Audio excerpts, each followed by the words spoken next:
Call the meeting to order. Resolution number 234-2022, be it resolved that the meeting be convened at 9:05 We're at 9:05, yep. with Reeve Ray Drayson in the chair. We have a mover, please. Murray. Murray, seconder. Grant. Grant. Just say your names, guys, okay? Any questions? All in favor? Opposed? Carried, thank you. Adoption of the agenda, resolution number 235-2022, be it resolved that the agenda of the regular meeting of November 14th, 2022 be adopted as circulated. We have a mover, please. Davidson. Aaron, seconder. Vancomer. Comer. Any questions? All in favor? Opposed? Carried, thank you. Adoption of the minutes, resolution 236-2022, be it resolved that the minutes of for the regular meeting of October 10th, 2022, joint meeting minutes of October 24th, 2022, and special meeting minutes of November 1st, 2022 be adopted as circulated. We have a mover, please. Grant? Yep. Say your name, okay? Grant. Seconder?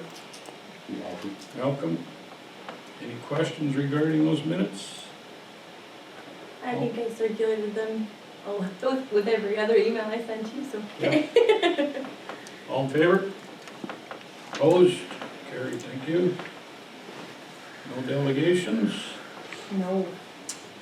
Finance and accounts, resolution 237-2022, be it resolved that the financial statement for October 2022 be referred to council.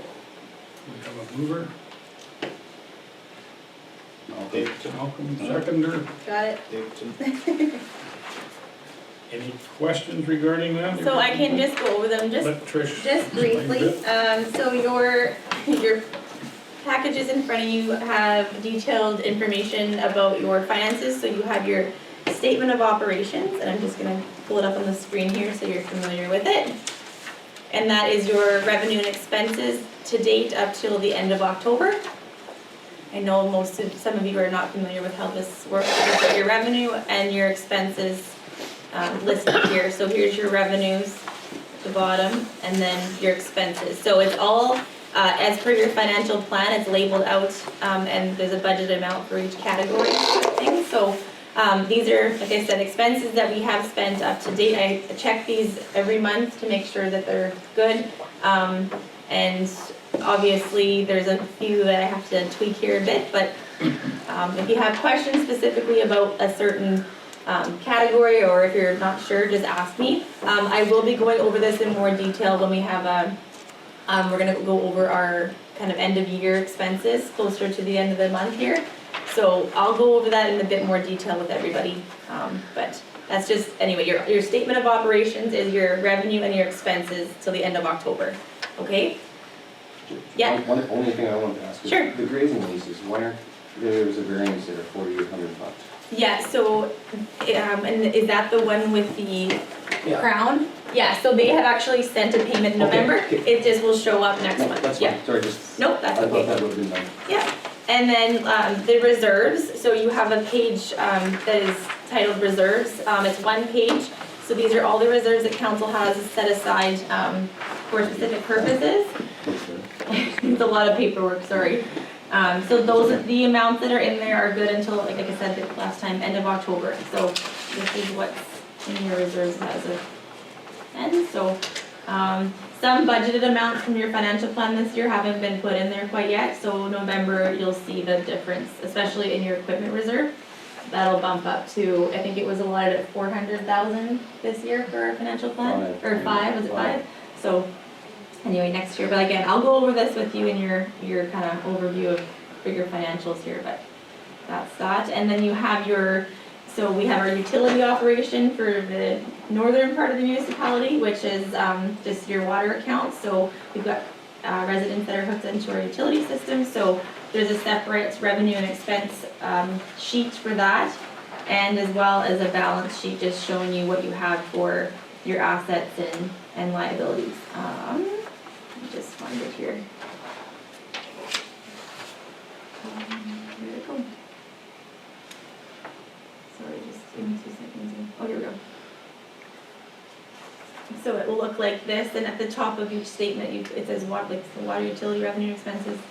So again, these are your revenue that's coming for your utility system alone and your expenses for the utility system. And again, it's budgeted amounts as per your financial plan, so it's all set out in your financial plan, which I will go over with you when we get there. It's a lot, and ask questions if you're confused. I might go over this a little too fast, so. And then you have your balance sheet, which shows your assets and your liabilities listed here. This ties into everything that I just showed you with your revenue and your expenses. So, and then you'll have your water balance sheet as well, which ties in with your expenses for your water utility, and it's all your assets and liabilities laid out in that sheet. So, and I think I'm done talking.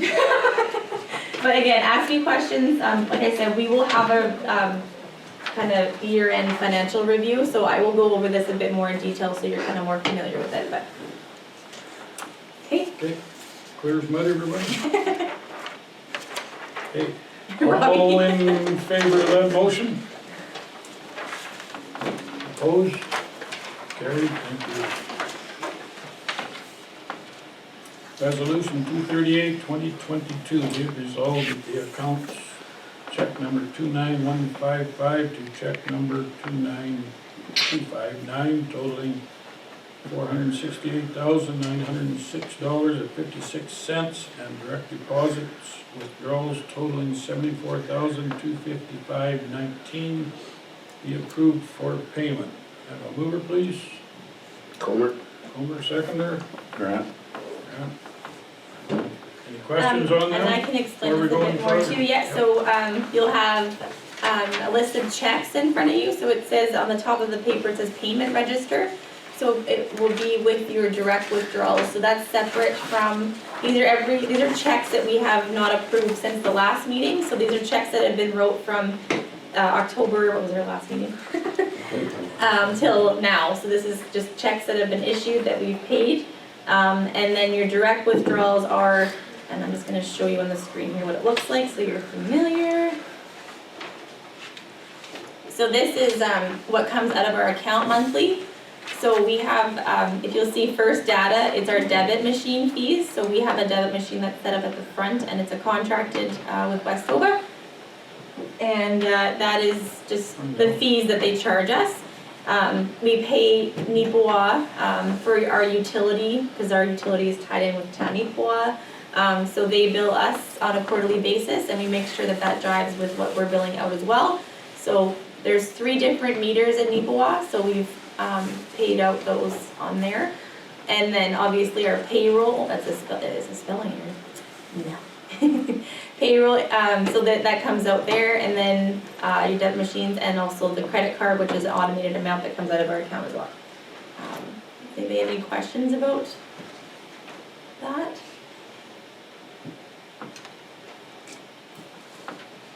And then here's your list of checks. So. That's a list of the checks. Yeah, and everybody, I think I sent that out prior to the meeting, so, but. Any questions on any of those checks being put out? All in favor? Opposed? Carried, thank you very much. Morning, Alice. Planning matters, Rachel's not here yet. Oh, okay. Somebody right out there. I'll get her. Yep. Come on in. I don't like it when she carries so many binders. It's your turn. Morning, Rachel. Good morning. You should be used to this many binders. Out with the old, in with the new. Yep. How are the Before we roads? start with Rachel, we'll introduce ourselves around the table here. Some new faces. Start with Jaron down there. Hi, Jaron Davidson. Nice to meet you. Rob Van Comer. Hey. Hey, Harold. Great. You betcha. Morning. Morning. Hi. Grant Jardine. Perfect. Nice to meet you. So yeah. Okay, I don't have an agenda in front of you, sorry, but we're just on the subdivision. Perfect. The only one that we've got on the table, so. And that was the birch law? Yeah, perfect, you betcha. Okay, so this is a subdivision along Highway 1. Now, in the report to council, did they send maps? Well, my computer will not bring it up. Oh, okay. I'm having technical issues this No morning. worries. What I can do is I can pass it around, because this is something that we had discussed at the Cypress Planning District Board for comment. So, should have, say that, no, I can't find it. I can pull it up on the screen, but it won't let me. And of course, it's on the side that's stapled.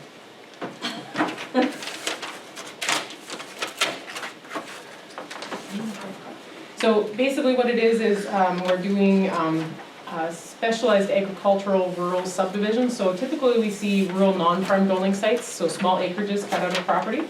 But what we're seeing here is an agricultural parcel that is being removed. Now there is some debate whether or not there's a residence in one of the agricultural buildings on the site. That has yet to be confirmed by Cypress Planning through some investigation. So at this point in time, we're simply treating it as a specialized agricultural site. So this is a hemp processing facility along Highway 1. Circulate those maps so everyone's got a chance to look at them. West of the corner? You betcha, yeah. So they are looking at subdividing out 11.84 acres. So it has recently changed hands, and the purpose is to cut out the 11.85 acres and then sell that portion with the structures and the potential residents back to the previous owner. So that's how that's being proposed in the subdivision application. So it had come to the Cypress Planning District Board for comment. Again, Cypress Planning is a commenting agent for the subdivision process. Now at the time there was discussion whether or not there was a residence, because if there is a residence we have to kind of look at a couple different things. But even if there is a residence, we would still allow for the specialized agricultural aspect of the subdivision. So going forward, like I said, it's not the typical subdivision we typically see for that roughly 10-acre parcel. But it fits within the requirements for a hemp processing facility as specialized agricultural use in that zone from the zoning bylaw. So there really isn't too many comments. Yeah, and I didn't have any. No, Yeah. again, it's not typical for what we see, but we don't see a lot of specialized agriculture, but it fits into what we had set out for hemp processing. I'm really sad that I can't show it on the screen. It's really bothering me. Oh, technology is great until it decides not to. Yeah, right? yeah. So- Just go out to the junction of Highway 1 and number 5 and go, you can see it from the corner. Yep, go west road. You betcha. So, That's on the south side of the Yes, highway. Yes, yeah. so is it I still a hemp? So as far as I can tell, the use remains. Now, whether or not the use has actually been practically applied is another story. Now, this processing facility fell out of the Cypress Planning District scope of work because of the size of the structure and the type of use. So this would have been an office of the fire commissioner or inspection and technical services. They've changed their name recently. So what actually is being developed out of that site is out of my purview. Unless, again, there is a residence, there was some discussion about a potential residence in one of the structures. If that's the case, we have to verify that we have proper fire separations and all that good stuff. Thank you. Question. You betcha. When there is a facility of that size and it goes to the office of the fire commissioner, do Cypress Planning District still get the permit? Like the building permit is issued, or? So what happens is we issue a development permit allowing for development on site. And then through the process from OFC or ITS, they are supposed to send the initial building permit application, the building permit, as well as the final occupancy permit. With that being said, this is an older structure, so we dug through the files and we have a series of information on it, but we don't technically have a final occupancy, but it was issued, we just don't have a copy of it in the office. So. Any more discussion or ideas on that then? It all falls into the parameters anyway, right? You betcha. So again, with it being specialized agriculture, we have allowed for hemp processing within the zoning bylaw. They require a certain amount of acreage, site width, and setbacks, and the site plan or the subdivision application map, which gets sent out with the application, it meets all their criteria. So. Good. It's tend to talk really fast, so if anyone wants me to slow down, just let me know. You and I have that same issue. It's about the third travel mug I've had today, so a little quick. Yeah. This in, You betcha. subdivision file 4155-22-8448, 3944230 Manitoba Limited, resolution 239-2022. Whereas council has received an application from Birch Law applicant on behalf of registered owner 3944230 MB Limited, file number 4155-22-8448 for subdivision of the property legally described as Northwest 61114 WPM.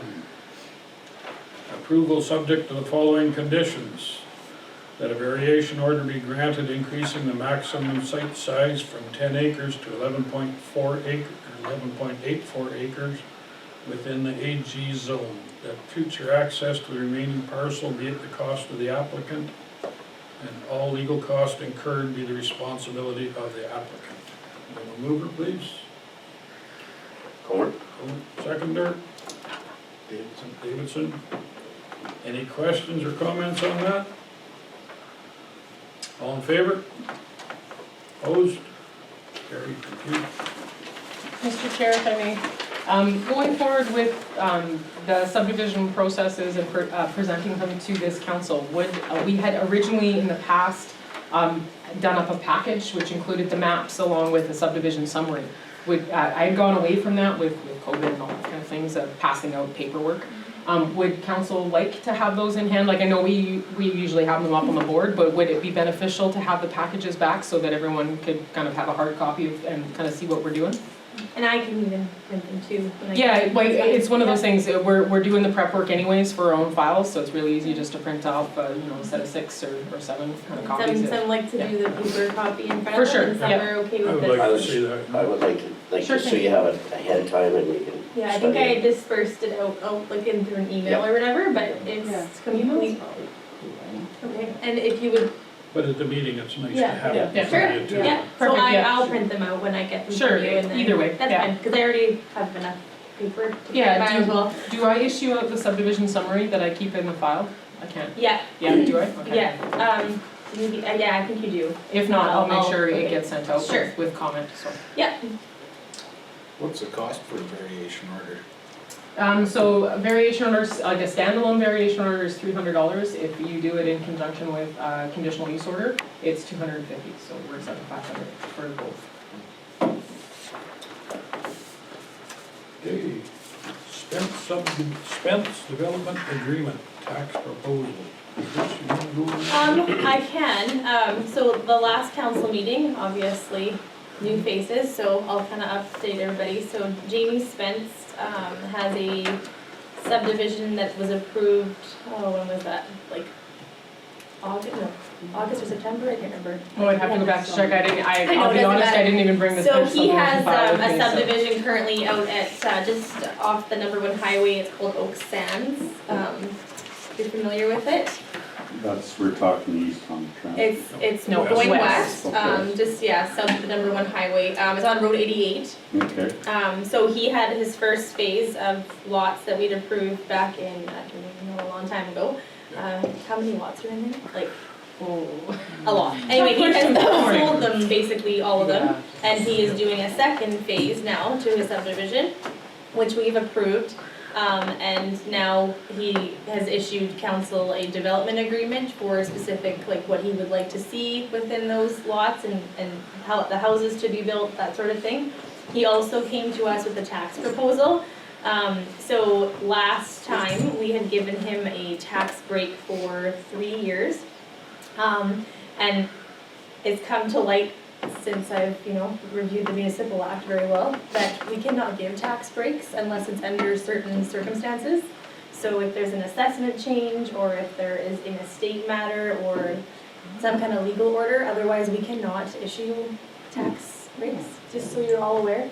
I think it has happened in the past, and it certainly can't go ahead So unless we have a specific bylaw in place that council would like for developments, then that can be discussed for future as well. So, that's up to council. But there are stipulations in the municipal act where you cannot, give tax breaks, so, just so you're all aware. So, Jamie did send, and I think I can probably pull it up here, but I did send it out to council, a little while ago, even the new ones, I don't know if you did receive it or not, but, so, and I'm just gonna bring it up on the screen here if I can find it.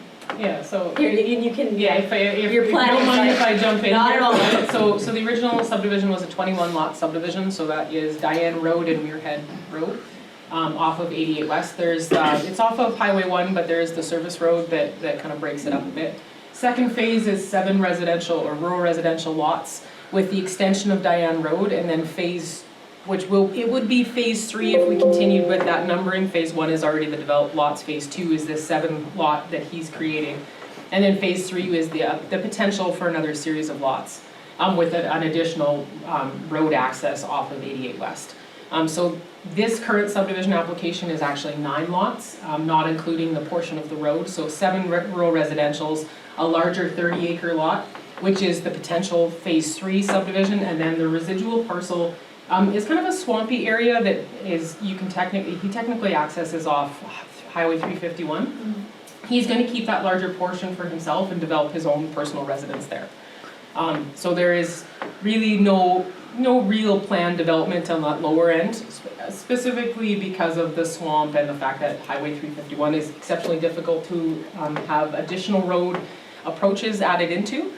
So at this point in time, I can't anticipate having a phase 4 in any, in any capacity. The last lot will be left for himself. So this is kind of an area that was originally blanketed with the rural residential 10. Now when Jamie went through the whole process to subdivide the first 21 lots off, we ended up having to vary all of the lots down to about 5 acres or roughly 5 acres. So in the zoning bylaw that we are currently proposing, we've kind of painted that space that he's doing his current subdivision into an RR5. Just to alleviate all the additional paperwork, because he's not looking to create rural residential 10 or 10-acre lots in that space. He's got all of the lots sold in phase 1 at this point, and the majority of them have either started development or we're in the planning phases for it. So it's definitely filling up, for sure. Yeah, and I have, the development agreement is up on the screen. It's kind of your standard development agreement with, the landowners for this. So if you're bringing in, if you're buying a lot, this is what you would get with that purchase, I believe, Rachel, and you can correct me. And then it's got stipulations in here, what he's requiring, like, kind of For sure. to look at. Yeah, so typically with multi-lot residential and multi-lot rural residential subdivisions, we ask that the applicant and either the town or the municipality work together on a developer's agreement, which basically allows for certain criteria of development within the lot. So anything he's listed out will be above and beyond what we currently set out as a zoning bylaw requirement. So at one point in time, there was talk of square footage sizes being slightly higher than what we originally had set, just so that the entire subdivision has a consistent feel. Some other developers' agreements stipulate there has to be an attached garage. Some of them limit height; you can't be more than 2 stories high. I think Jamie went further into his developer's agreement and limited the number of animals, 2 cats, 2 dogs. Yeah. Sometimes in the rural setting, we can get in a situation where we have a little too many domesticated animals. Now we currently propose in the new zoning bylaw to limit the RR5 to no animal units in North Cypress-Langford, because that's just consistently what we have done in the past. And not only have we done it in the past with the zoning bylaws, but every developer who has set up an RR5 within North Cypress-Langford has a developer's agreement that says no non-domesticated animals, no livestock, no horses, no chickens, none of that kind of stuff. So, but again, developers' agreements are pretty standard with all multi-lot residential or residential subdivisions. So. Is there any concern with increasing the density of residences out there over the aquifer? That I'm not entirely sure of. So generally speaking, when it comes to the aquifer, that's, I kind of send people to other government agencies that have a little bit more information on that. They are a commenting agent. Yeah. So with the subdivision process, there is a series of provincial agencies that have to provide comment along with Cypress planning. And there hasn't been one yet that has flagged for concern. So again, these are obviously not serviced by a rural water system, they're supplied by an individual well system. So that, generally they don't limit the capacity for individual wells. If they had tried to set up a rural water system, there would be a water rights license and water allocation. So when you get into those systems, you have to be a bit more concerned. And aside from the water usage, there's the effluent too, so they would have to have holding tanks there? So in this situation, I can't remember what the specifics are, but I'm pretty sure they were told that unless they can provide documentation from a soil specialist, they are limited to holding tanks. But they would have to get their parcel reclassified through the process of having someone come out and do field testing in order to do a field. So that is pretty standard in the rural residentials out that way. Yeah. So. Robbie, you have a comment? I don't know how to do this, but full disclosure, when Jamie started the subdivision, I approved for the 10 acres, as we were asked as neighbors, right? He butts up against my corner. Yeah. So then we did not vote for him to go to 5 acre lots. So now, like, it's all gonna be 5 acre lots. I don't know if that matters with me sitting here now today, moving forward. I don't know if I abstain from this vote, or So, I mean, not a conflict, but No. you should be concerned about it, You yes. can bring your concerns up. I mean, there's no real concerns anymore other than back then it was just, you know, like 10 acre lots, the RM had approved it going in. Okay. And then he said that he couldn't sell them because he was asking the price. So then he went back and broke them into 5 acre lots. No, that's fine. I just didn't feel that that was right, and I didn't want all these extra people on my fence. Definitely. And that's all it was back then. There was a lot of neighbors. Yeah. But So anyway. when does that not be opened up? Like, he did go from 10 down to 5, should they not been consulted? No, when we were, right, like there was a Yeah, you were, meeting, okay. yes. So And that's that, where we voted against it. Oh, I Okay. see. But Okay. council passed it, which, I mean, Yeah. that's. yeah, right. so in that process, it would have been variation orders for every individual lot, right? So Mhm. we would have had to vary it down from 10, which would have had the public hearing, which would have had public engagement. So, again, in that whole space, in that specific area, it's predominantly RR10. So this is just the new zoning map that we've got in this bylaw. So it's all RR10 except for a small portion here, and then the portion that Jamie has. So everything else is painted with that RR10.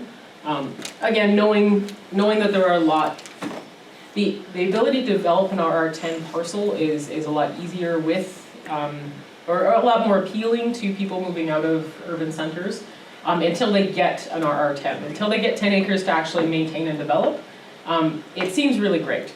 But we're seeing a lot more application and a lot more discussion for 5 acres. It's a lot more manageable, especially for, like I said, people moving out of urban centers. They love the idea of a 10, but they have no idea the maintenance on a 10. So 10 acres involves a lot more care, so. It's a little bigger than people think. You betcha, yeah, 10 acres seems very small to people until they actually have to move snow and mow grass and things, so. The only thing to add too is in the new bylaw, they did keep the RR4s so that anyone with an existing RR4, we're not changing it, correct?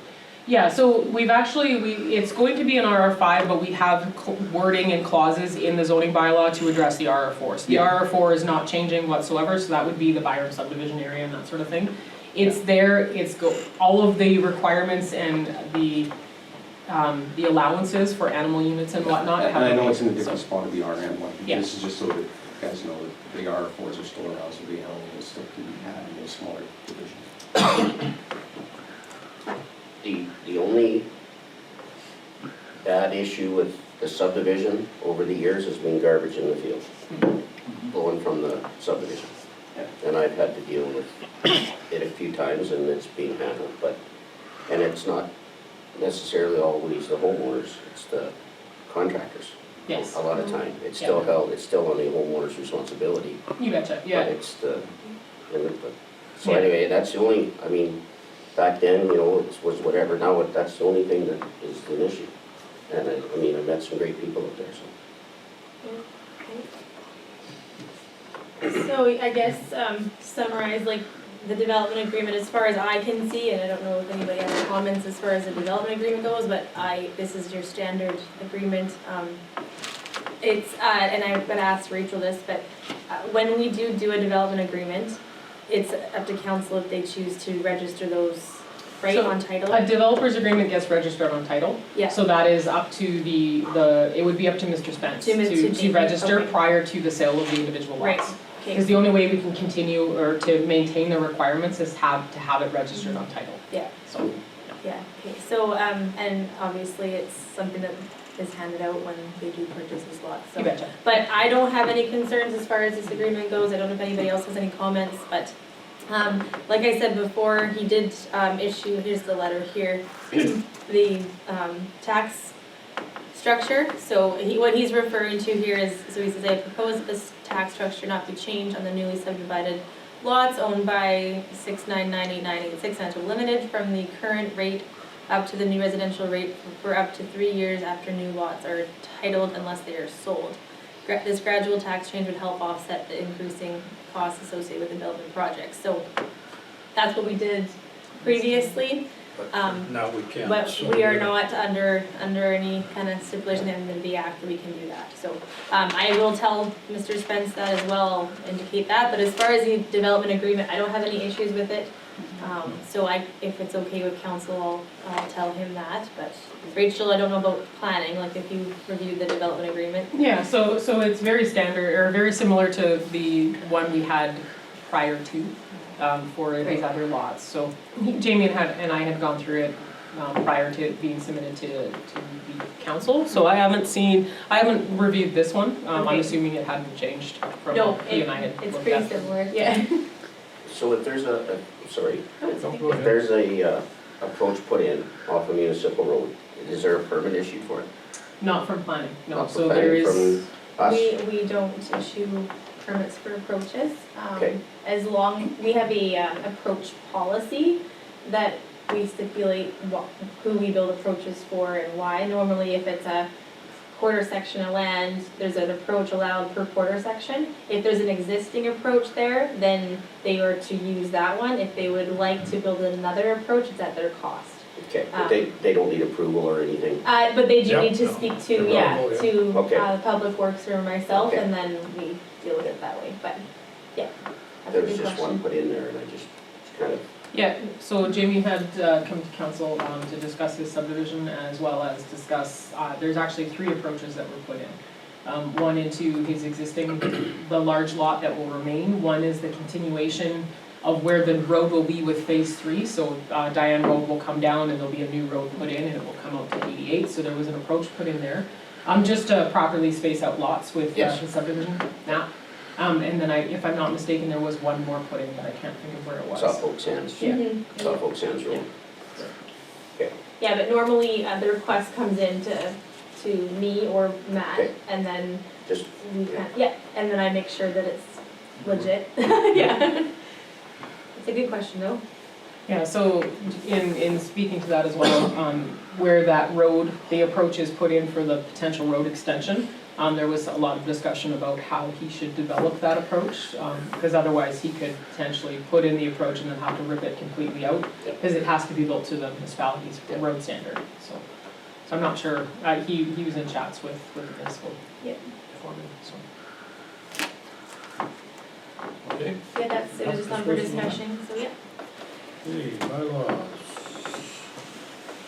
Resolution number 240-2022, be it resolved that bylaw number 7-2022 hereby be read a first time, be referred to council. Can we have a mover, please? This is your zoning bylaw.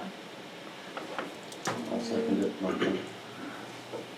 Now, did I save it on here, Rachel? I know you sent it to me. I sent it out to council. Did you guys receive it, your zoning bylaw? Yes, I got it. Okay, so kind of to summarize this up a little bit, this has taken how long to do? The zoning bylaw? Many months. So this is the process that was started because we, as a Cypress Planning District, finally had our development plan approved by the province. So as soon as the development plan came through, basically that governs the policies within the development plan govern how we use the uses within the municipality. So this is my document, these are your documents. So these documents haven't been updated since amalgamation, so we have the arm of North Cypress and then the arm of Langford. And what we had done, or what we had proposed, is we take those bylaws and we make them consistent across the municipality and we blend them into one. So we've gone from 2 binders to 114 pages, not including the maps. And again, we've taken a lot of things into consideration and we've also left some things in the past. So again, these bylaws were fairly outdated with terminology and development uses. And we've kind of carried them through into something that we feel as a committee, now the committee is made up from the Cypress Planning District Board, as something that will take us many years down the road.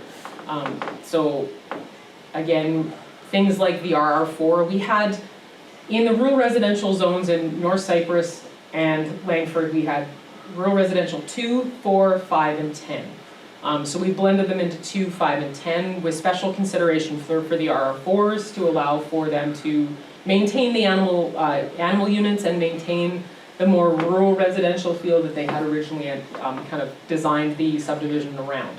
We also have a country residential 4, if I'm not mistaken, just on the outside of town here as well.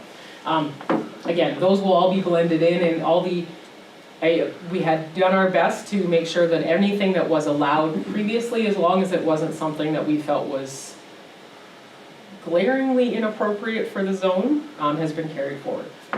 We've blended industrial zones together, we've blended some commercial zones together. We have a commercial industrial zone in the agricultural space now. We have what we call in the enterprise zone. So we have a lot of large-scale manufacturing that happens in North Cypress-Langford in the agricultural zone, but we don't have any way to kind of, not limit, but govern the development of those spaces. No, I don't mean to pick on them, but I will use the Hutterite colonies as a perfect example. And we've got large-scale manufacturing blended into agricultural, blended into residential. So the enterprise zone will be a layer applied to the maps. They're not on the maps right now, because basically, again, I will have to go through and I will have to paint that onto the maps to show where those enterprise zones are, but it gives us the ability to start playing with how we develop those, and then also stricter requirements for, again, how we develop those. Large-scale manufacturing really shouldn't be less, than 10 feet away from a residential structure. So again, we didn't have anything in there to kind of deal with that, so we have that going forward. Agricultural uses will remain the same. We've changed the name of it, but everything's still there. We played with the agricultural limited zones around Neepawa, and just kind of blended them all together because we had many agricultural limited zones around Neepawa. I noticed there's still that restricted on, like, a good chunk of the municipality up there, the restricted livestock. Yeah, so, You're talking about blending it in with the town? I yeah. was just wondering, like, there's no provincial requirement to have that, is there? So there's buffers that we need to have for designated areas. Yeah, I understand the buffers, Yeah. but I mean over the aquifer in general.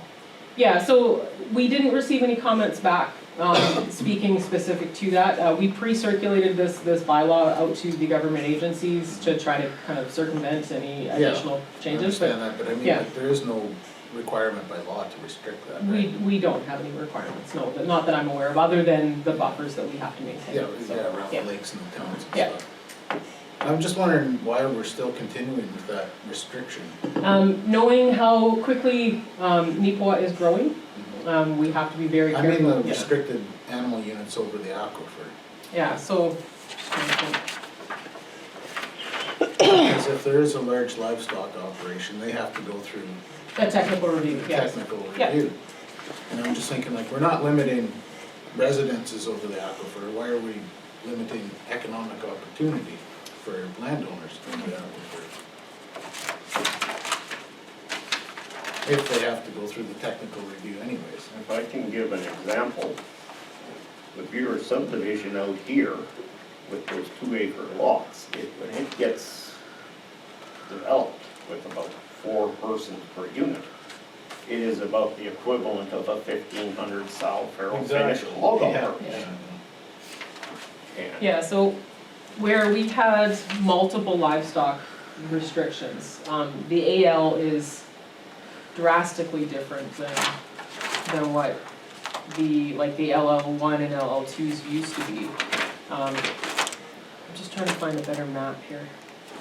Yeah, the LL1, Yeah. I remember that. Yeah, so we really have, we have the AGR, and that was something that was requested. So the AGR is the Agricultural Livestock Operation Restricted Zone. Yeah, And that is something that the town of Neepawa pushed really hard for. yeah. Now, with that being said, we don't see a ton of want for development in there for large-scale livestock operations. We see a lot of potential applications in the AL zone. Yeah. But honestly, with the development, if we hadn't left that big of a buffer around Neepawa, we would get a, yeah. I have no yeah. problem with the buffer around Yeah. Equal, that's fine. I was gonna say, it doesn't. Yeah, That's the one there, the one to the south and the west. You know, like it stops at the ward line, like, the aquifer doesn't stop at the road. So why does our limited, I just don't think it's necessary. Like, even like you said, if there's not much demand for it, then why are we making another layer of bureaucracy within our own development plan? yeah, I grabbed the wrong binder. I have 2 North Cypress-Langford binders. I didn't grab the Langford one specific. But you can see it on that. Yeah, map. for sure, just the whole cut area. line right here, yeah. And it follows the border of the aquifer to the north and the west, and then to the north and the east. Yeah. But it cuts off right there. Yeah. Why are we treating one portion of the municipality differently than right across the road? I don't think it's necessary. The ones around the town, certainly, they're needed. Well, it's one of those things, it would have, knowing how we had previous maps done, this is just being proposed. If council feels that this is an exceptionally large agricultural limited space, we are definitely within the ability to paint it. The only thing, like, again, knowing the AGR zone around Neepawa, Yeah. that's always been a concern, but everything else is something that we could address and alter if council felt it necessary. So, these maps are done through the province, and it took exceptionally long amount of time to get these back to council. So with that being said, we didn't really focus a lot on the AL zone. So if council feels that we've, It just we've seems like painted it's it, something yeah. that's kind of been forgotten about. It was in there at one time. For sure. And I Yeah. think we kind of jumped the gun Yeah. when it first got put in, because there was never a provincial requirement for it to happen.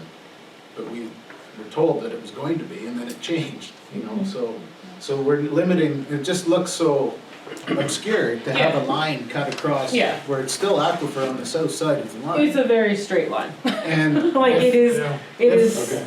just, yeah, it's probably, again, knowing that there's many hands that have touched this map, it's probably an oversight, but then again, we've got lots of ability now from first reading. We're gonna have to do a public hearing Yeah. for public engagement and then go into second and third, so we've got lots of time to alter this map if we see fit. Can I just see that for Yep. a second? You betcha. That's a good point, though. So you would prefer it to be a little smaller, Jared, like you're being? Yeah, I think it's unnecessarily, just keep it around the water bodies, like Lake Yeah. Erwin, Yeah. and around the towns Yeah. and developments. Yeah. But I just think, like, Yeah. I've thought about this for a number of years now, and I know the reason why it was brought in, but I just don't think it's necessary For sure. for a municipal level to have to police that when there's no provincial requirement for it. Yeah. And the proponent of any development, whether it be a hog barn, or a chicken barn, or a feedlot, they would have to go through the provincial technical review They gotta go process through it You and betcha. prove that they have the soil capacities to whatever animal units they want to propose. Right. And I just think by us putting that map out there already, that's, like, we haven't had many requests because people For don't sure. expect to get one anyways. No, for sure.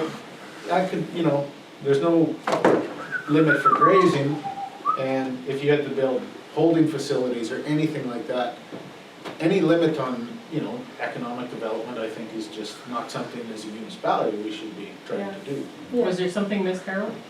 Yeah. What was missed? we have a major livestock operation in the buffer zone now. Yeah, so One of the they- licensed ones from the province. Yeah, And that was licensed through the technical review and stuff, so Okay. that's just a further Yeah. example. You better look right in this you know what, corner. Harold, do you have a pen handy? Do you wanna just flag it for me? Well, totally right on here. I Yeah, would you look just in draw a this big corner cloud, big circle, Because I know there yeah. is a For sure, yeah. big operation Yeah. right there. Yeah, no, I can definitely, and again, these maps aren't something that are done within my office, so it's, and especially existing livestock operations that have done the technical review process, I'm not aware of Yeah, some of them, yeah, so. they don't even circulate. No, so what we can do, again, just because we go into first reading doesn't mean that we can't alter this document or these maps. It's just to get it on the table to start the whole process, because we can't go into a public hearing until we have that discussion. So knowing that we've got some issues, if I could get everyone to kind of take a look at the specific to map 1, just the agricultural limited space, and just kind of give me your thoughts and opinions on where that buffer should really be. We can move forward, because again, it's a simple request. I already have some information that I have to get them to change on the maps anyways, because pretty sure you guys are not a rural municipality, I'm pretty sure you're just a municipality. Right. Yeah. So there's some issues that have come forward on the maps I anyways. so- noticed that actually too. So what happens now if that, like it's pointed out, is in that buffer zone? But it's licensed. Yeah, it's Oh, like, it's just a conflict, Yeah. okay, so that's what you're getting at? Yeah. Okay. yeah, I so, see. For us to put that limitation there is Yeah. unnecessary. Right, not I understand that, good, okay. Secondly, it runs totally counter to what the provincial government has Yeah. licensed them. That too, so. yeah, so with that being said, one of the clauses we have within the bylaw is that an existing lawful, or a lawfully existing use prior to the adoption of the bylaw will continue to be able to operate with their current operational standards. With that being said though, we wanna make sure that, because we have the ability to open up a conditional use order or not open up a conditional use order for a large scale operation if it's less than 15% because of the changes with, I think it was Bill 19. So we want to ensure that we're not potentially causing damage to a large scale operation in the future by putting them in a zone that they really shouldn't have been in. So again, like I said, we can definitely play with the maps, we can play with the, we can alter the document if we see fit. I really hope you guys don't want to go through page by It page. was just the size of the. Just For sure, size of yeah. the east side of Langford. That's a good point to remember, yeah. Yeah, no, and for sure, again, it's, I'm fairly new into the position, so like I said, I don't know where all the existing operations are. I've kind of relied pretty heavily on the committee and the board. Big operation. Yeah, but we want to make sure that we're, again, not limiting anyone that doesn't need to be limited, and we're not painting something in a zone that doesn't necessarily need it, so. So again, if you could just grab that map 1 and start playing with it, we are gonna have to, like I said, do a public hearing, and those are types of things that I wanna make sure that we can address if someone comes to the public hearing. Did you still need us to mark down on the maps where all the livestock operations? No, gosh, no, not the Right. livestock operations themselves, but if you know that, it's in that area, just kind of circle it and put in existing operation in this space. And then again, because what I'll do is I'll go back to our own records and I'll find what zone they were in and ensure that we keep that same zone consistently. As long as they weren't in a zone that was something that we felt was inappropriate, like if they were closer to Lake Irwin and they were still granted permission to be that operation closer to a water body or something, we would probably still paint them with the new zone. We would just, again, allow for that existing lawful use prior to the adoption of the bylaw. So that would be like 125 animal units for around Lake Irwin? Yeah, give or take. Again, there was so many zones, I never want to give an exact No. number until I can go back and verify it, but, yeah, honestly, if you see any other issues with the maps, please let me know, because again, we had the committee involved, we had myself involved, we had the province involved to do the maps, but these are your documents, or this is your document, so, we want to make sure, during the design phase, we had a big issue, we missed setback requirements that we had originally. North Cypress had done a ton of work on setbacks from livestock operations for individual dwellings and designated areas, and we had to go back and put those in, so we want to make sure that it is exactly what you guys want it, because this is the document that governs your municipality, so. Again, this is mine, this is yours. And this took forever to get through the province, and hopefully this doesn't take forever, but we definitely want to keep moving forward with it, so. Please read it, it's only 114 pages. Just some light reading. It's good stuff. No, That's that's good, good, yeah. good point brought up there, Jerry, yeah, we need to take a look at it. Yeah, I'm not trying to derail any process. No, no, no, Now's the this is time the to do whole it. Because it's point. not even required, I just. And like Rachel said, like, you know, this is first reading, so there can be amendments made Yeah. after, it's just, you gotta make those amendments before the second Yes. read, obviously, so that's good, that's what it's for. Yeah, and Rachel brought this to our attention, or that document to us, what was it, 2 years ago now? Yeah. Oh, not quite Not that quite, long. but I've been here, we I've only been found here two- 2.5, Okay, so. that's right, but we found It's two been a or three while. things that Yeah. need to be addressed, so Yeah. yeah, it's just Yeah. more eyes. Yeah, well, and different views on it, right? So, Yeah. you know, That's good. if we've got concerns, we want to bring them up now, and then we can kind of get them caught and addressed prior to the public hearing, or at least have them ready to go for the public hearing. It will get recirculated out to the province. Now, with that being said, I will let you know, we had, how many pages? Oh, we had a large series of comments that were provided to us from provincial agencies, some of which we decided against implementing into the bylaw. Now, I will say, agriculture is Manitoba agriculture has very strict requirements of what they would like to see in agricultural zones. Some of which, if we had implemented, would bring difficulties to some of the residents within the municipality. So they don't like to see any structure put into the agricultural zone that is an agricultural use. Now, we have throughout the planning district, and again, I'm gonna pick on the Hutterite colonies, even though it's not fair, but they have schools, and they have churches, and they have multi-purpose facilities, all of which, in the comments from the province, or the Manitoba agricultural section, they wanted removed. Now again, I'm not gonna wade into removing religious structures, unless the municipality dictates that I do so. So if you would like to go that route, we can put those comments in, but that is the main reason why that comment was left out, and it will be brought up again through the second circulation. There was lots of comments about, again, non-agricultural uses even into general development. So general developments are the smaller, not quite settlement areas, but allowing for developments of post offices and convenience stores, because the Manitoba Ag basically says that these areas eventually will become just historic settlement spaces and no longer be general developments or LUDs, and they will be agricultural in nature.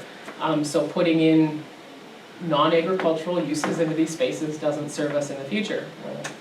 If you remove a post office or you not allow the development in the general development, you will negatively impact the area and it will become a historic settlement space and it will become agricultural in nature. So there are a series of things that we didn't implement, and again, we will have to deal with those commenting agents at that time. But that is a stance that the planning district is prepared to take on behalf of the municipalities. So, but again, I'm pretty sure you received the comments and all of their glory. Yes. And like I said, we went through the consultant and so the consultant for this project is Terry Brown. He's a retired planner from the province. He did our development plan, he's doing our bylaws. So he and I sat down and kind of weighed the pros and cons of putting in those restrictive requirements or not, and kind of going that route, so. But yeah, if you guys have any questions, feel free to reach out. Or if you have any suggestions or comments that you feel need to either be added, or not added. Again, I have to ensure that the RR4 is captured in the right way. I did a quick scan and there is some wording, but I don't like the way it was worded, so I'm gonna go back and change it. So the province can only afford to give us one book? No, The province can only, like, I wouldn't mind a book. you want a development plan? Yeah. Yeah, I can, it's not actually the province, it's the Cypress Planning District, we're really cheap. So I only have one binder printed, but I can make you a binder for sure. If you would like a development plan, I can do that. Once the zoning bylaws once it's done and pretty, we can also provide you a copy of that as well, so. I'm just thinking in the future, like, when you come to council, like, the book stays here. If, let's say I go on, like the books has to, then you always got it. And then you can, in your spare time, read. Like, For sure. This is all Dutch to me, Of course, yeah. Yeah. Yep. Definitely. No, I can definitely make one available. Would you prefer a hard copy or would you prefer PDF? You can send it, well, then I got a ink. You can send it. Okay. And I can even, Yeah, it's one of those things, I will give you some warning, the development plan is more dry than the zoning bylaw. But it is the policies that govern the development within the uses. So if it's not in the policies, it's not something we can apply into the use, but I can definitely make you a copy. Okay, thank you. Yeah, I've got lots of, in fact, I have a second copy in the office that. Yes, I read the whole thing last term. It's fun, eh? Yeah, I was the one that picked up the problem with the setbacks. At least Yes. you read it though, see, it's good. That means you're reading. I just foresee a lot of problems going in the future, with all these subdivisions and all that, and I just foresee like there should be buffers Yes. on every waterway. Yep. You betcha. And who pays for that now? And I'm not gonna point an example, but there's a few other egg colonies that are really, really close to phosphorus contamination into our waterways. How do you address that now? Like, So if there is potential contamination on sites, Hutterick Colony or individual resident or large-scale farm, best practice is to get a hold of me, and I can point you in the direction or provide you the information, because those are all governed through Conservation, Parks and Climate, or whatever the new Yeah. provincial name is. They keep changing it on me. But there is a series of technical people who will go out and actually do an on-site assessment and review to see if it is within the buffer or if it is an actual contamination. So, Going forward though, there's colonies now, when they asking for their licenses, they're having to build holding tanks and fields and all that. yeah. I mean, it is getting Most- better most colonies are, as Yeah. we're processing. yeah. So We're on, progressing. Yeah, Yeah. yeah. But I definitely. mean, there's obviously, there'll be some in the past that haven't upgraded, and if they haven't upgraded, they haven't required a new license, right? Yeah. They're staying the same size. Yeah. yeah, and again, so I'll speak to a project we've got going on down south in Glenbrook, South Cypress. We actually have a colony splitting, and they're going through the exact same lagoon application that the municipality is for their future development. And it's off the number of residences they're planning and their accessory use structures. But they're applying through the province the same way for a proper lagoon set, and it's what's holding up the project, to be completely honest, because of the review process. So there is leaps and bounds in that direction that we are now trying to play a little bit of catch up with the existing sites. So there's a lot of movement there in a positive direction, but again, it's trying to bring everyone up to the same standard. So Right.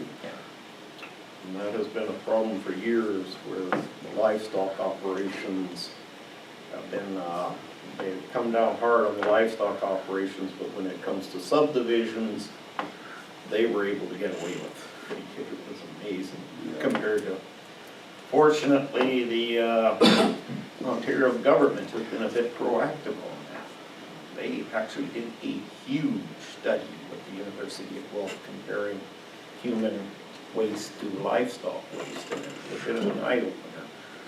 That's where I said, that's where I got all my figures. Yeah.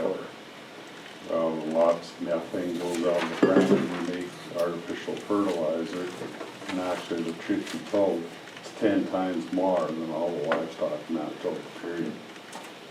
Goes up in the air with methane. Like, if I can point out, you said phosphate. Well, phosphate from livestock, you gotta realize, where did the phosphate for that livestock come from? Yeah. There's lots of It's coming misinformation. from all the fertilizer that's within the drain. Okay, we got any more discussion on this? Doing that? This is just the first reading, we can You make the betcha. changes. it's just to get it on the table so we Get can it on start the the table. major discussions. We have Fun a stuff. mover and a seconder. Any more comments, questions? All in favor? Opposed? Carried, thank you very One more much. big hurdle done. Thank you. Can I ask how you made it with Glenbrook and Carberry with this, like the big two? 'Cause again, obviously it's, Yeah, so It this affects is the three. the last bylaw to receive first reading. We have received first reading from Town of Carberry and Glenbrook South Cypress.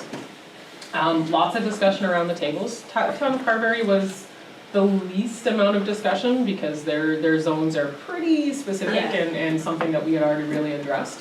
Glenborough, we had a fair bit of discussion, again, very similar to the agricultural areas within the spaces, so.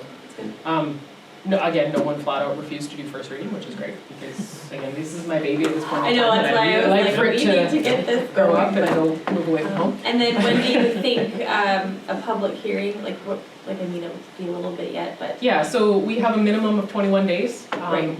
to do our first posting for it. I'm trying to get it to something where it's consistent across the three, just so that we're not pulled in three different directions. But that will all be time specific. Yeah. So what I'm gonna do is I'm gonna circulate out to the province now, Yeah. or to our planner from the Brandon Regional Community Planning Office, that we've received first reading and ask his suggestion. So we do have to post it, or post notification twice during the time period to allow for enough involvement from the community. So it will get posted on our website, on North Cypress website, in the offices. Yeah. I'm gonna circulate it out to Newport Banner and that sort of thing. And down into Glenborough, again, same, very similar to what we did with the open houses. Yeah. But Yeah. we just have to do it a couple of times, just to, again, gather more people into the space. I hope we have some community involvement. We Yeah. had very little with the open house that we did. But again, that's not surprising. Until we get to an actual bylaw, it's not real, it's just talking. But again, we're gonna do first reading, or we're gonna do the open house, or the public hearing. So again, I'm not sure if when we're gonna do that, but it's gotta fall within a council meeting or a special meeting. So we'll have to make that decision kind of as a group when the best case for that is, so. yeah, when you get the public notice ready, like, I'll probably distribute. Sometimes I always get, like, we didn't know about this, or I've For never sure. seen that, Yeah. so normally I'll post it in, like, the smaller communities, like Yes. Dale and Edrins and Wellwood, or wherever, because Yeah. sometimes people, don't read the paper, or they don't have the internet, which I find crazy now, but, Yeah, stuff so- like that, right, so. We struggled with that with the open house, is where to post Yeah. it. And certain post office will let you post and certain ones won't. Yep. And certain bulletin boards, if you post it Monday morning, it's gone by Monday afternoon.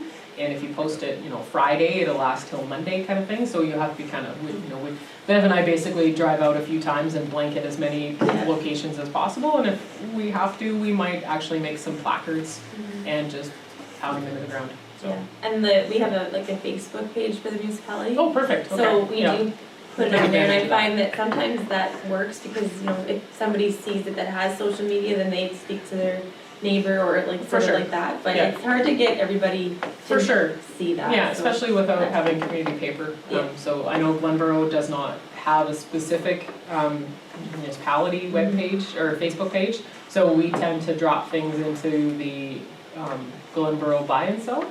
Oh. Which isn't the greatest for comments, but at least it gets the information out there. So again, as long as we do the notification requirements from the Planning Act, Right, that's all yeah, we can that's really right. be held to. Yeah. With that being said, the planning district might spend a little bit more funds from our own budget just to make sure that we get enough people. With that being said, again, this is a zoning bylaw, this is a public hearing. If we have more than 26 people who speak out negatively against it, we start the whole development Yeah. process again. And we have to basically take what we have presented and edit it and start over. Which I really hope doesn't happen, but we've put a lot of time and effort into that. But again, if it doesn't serve the ratepayers and it doesn't serve the municipality, it's not the document for us. So we'll just start over if we have to. That's So. right. Good, thank you very much, Rachel. Perfect. Mr. Chair, if you don't mind, who was allocated to the Cypress Planning District Board? Just want to confirm. people. We are just appointing our Okay, committee, so haven't got I there will yet? let you know, Okay. yes. With that being said, our Thursday board, night? no, well, it is a Thursday night, but it will be the 24th, after you get whoever After comes. convention. After convention. I had hoped we could meet on the 17th, but unfortunately, I am at a prior engagement. I completely forgot that the Carm banquet was that evening, and I am there on behalf of the Manitoba Building Officials Association, so I can't be in two places at once. Okay, good, thank you. Perfect. Was there anything else for planning? Did you get my email about the building? Yes. I just haven't had a chance. That's fine, I just wanted to make sure you got it. No, I have. At this point, it's low priority. Because Yeah, it's, it's fine. yeah, it's, I've got a couple of structures I'm trying to get done and out of the way that were a bit more of a rush, because we got some concrete in the ground just before that snow. So, yeah. I'll get there. Just hadn't heard. Yeah, no, it's still there. I read it and then I flagged it. It has been a crazy couple months. With that being said, I did complete my last Part 3 course.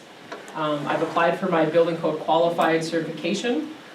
So what that basically means, for those who haven't been part of many discussions, is that the municipality of North Cypress-Langford has the ability now to apply to the province. Now, don't jump the gun on that, let me get a mentor and stuff involved. Yeah. But we can now, I have the certification to start applying for large farm buildings and Part 3 buildings. So we basically, as long as I can find a mentor who the province deems appropriate, we don't have to involve the OFC or ITS anymore. So that was, Well, good for you. yeah, it took a little while, and a lot of painful evenings. But yeah, no, we're now at that point, so going into 2023, we are going to actively look at changing the fee schedule, as well as how we're applying for large-scale permits. So typically what the OFC or ITS does, it's 1% of their building permit, or their anticipated building budget. We have 7 development permits to authorize the ITS or OFC to issue permits. The largest of was 1.2 mil. So even if we can get 1% of that, we can really boost Yeah. what we're bringing into the planning district. But that being said, we had 155% of our anticipated permit budget this year. We're not planning for that high of a series of permit fees or permit budget for next year, but we're hoping for something similar. So we potentially will look at increasing our permit fee budget, but probably not, just because I'd like to try to get a few years consistent prior to making any major changes. But North Cypress has grown. It's by far the biggest number of permits we have. Like, it's between rural residential and everything else that's going on. Like, we have a lot of permits. Yeah. Yeah, It's crazy. That's good. Yeah, with that being said, would the council like a review of permits from the previous year? So again, next time we'll meet will be December. I think it'd be a If you neat could, idea for I was everybody gonna to say, if you sit could do it down. almost like, I mean, not quarterly, but something like that. Sure. Like in that way, you don't have to give it every month, but. Yeah, so what we'll do is we'll do a recap of the year in Sure. December, and Yeah. then going forward, we'll provide quarterly updates on permit fees. Yeah, that's fine. Perfect, you'll see that Riverbend, as much as I pick on the Hutterites colonies, Riverbend is definitely carrying us through. So we have about 15 building permits with them, and I've got 2 more that I'm trying to get through. So they are our large-scale RTM manufacturer in North Cypress-Langford, and they do a ton of work. And we're seeing a ton of their RTMs actually staying in the area, which is interesting, because normally they get shipped out wherever, but yeah, we're getting them on both sides now, so foundations and the RTMs. Perfect. Good, thank you very much. Thank for coming you. in. Straight way out and get back to my permits. Well, I'd have to get to work. I left her a stack on her desk, I'm not sure she'll be happy with it when I get back. Thank you very much. No problem. Nice meeting everyone, Take and care. whoever ends up on the Cypress Planning District Board, I swear it's a fun time. It's not as scary as all these binders, I promise. Thanks, Have a good day, Rachel. guys. Thanks, see you, Yes, you Rachel. too. Unfinished business, joint resolutions, resolution 241, 2022. Be it resolved that the joint committee agreed to close the Carberry Transfer Station at 5 p.m. on November 25th to allow staff to attend the Christmas party. Can we have a mover, please? Oh, you got a mover and a second there? Any questions on I that? can just elaborate on this if you'd like. So we have a joint committee that we have with the town of Carberry. This was a resolution passed at that committee level. Normally they just get brought to our council table, so we pass them here. So that was a understanding from that committee, which it makes sense, but if anybody has questions, just ask. But that's why I have them underneath the unfinished business. It's all joint resolutions that come up in that committee. All in favor? Opposed? Carried, thank you. Resolution 242, 2022, be it resolved that the council hire Callie Sudak as manager of leisure services effective November 28, 2022, with terms set out in the employment agreement. And further be it resolved that the cost be shared 50-50 between the town of Carberry and the municipality of North Cypress-Langford. A mover, please. Comer, seconder. Harold? So just to elaborate on this position, so manager of leisure services is what we call our rec programmer position. So that position is at the rink, the office there. So she looks after the bookings and such for the community center, the hall, and then we have our old town hall is what I call it. But that space in the basement there, we have, when did we reno that? I'm trying to think. Like 5 years ago? 8 years ago. Was that long ago? Yeah, It has at to be. least, yeah. So we have organizations that would just book that space, so it is an owned facility by the municipality of the town. So she looks after that, and then as well like programming for recreation, that sort of thing. So, and this position has been a very hard position to fill. It's been a rotating. For some reason, we've had a lot of turnover in this position. Callie is a local person, so hopefully she does well. And yeah, so just kind of giving you a little bit of a background on that. What relation is she to Mike Sudak? That's his wife. Yes. So this position, Grady and I did interviews, and I mean, there was some other applications in, but they just didn't see fit. There was some from Ontario, there was some from like just areas that weren't local, and sometimes it's best when you have somebody local just to give them a shot. So, right. So, yeah, Grady and I kind of decided that this would be best, and we'll see going forward how she looks. Carrie's job.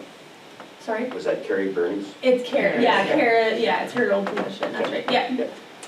And that's Callie Fraser, maybe? Yes. Yeah. Mhm, that's right. There's a lot to that job at the rink, Lots, yeah. lots to it. Okay, we have a motion on the floor, the mover and seconder. Any more comments? All in favor? Opposed? Carried, thank you very much. General business, appointment of deputy reeve. Resolution 243, 2022, be it resolved that council appoint Dallas Homestead as deputy reeve for the council term 2022 to 2025. Have a mover, please. Malcolm. Malcolm, seconder. Davidson. Darren? Any questions, discussion? You wanna do it? Yeah, absolutely. All in favor? Opposed? Carried, thank you. Congratulations, Dallas. Thank you. Sprayer Oh, legal, our favorite topic. sprayer legal matter. Resolution 244, 2022, be it resolved, the council rescind resolution 232, 2022 from council's special meeting of November 1st, 2022. We have a mover, Grant. seconder, Homestead. I will just elaborate on this. We had the resolution from the special meeting, your very first meeting that we had. So we will just rescind that as some discussions have come about since then. So once you pass this resolution, that one is no longer in place, and then going forward, there's a new resolution on the table for that matter. So. All in favor? Opposed? Carried, thank you.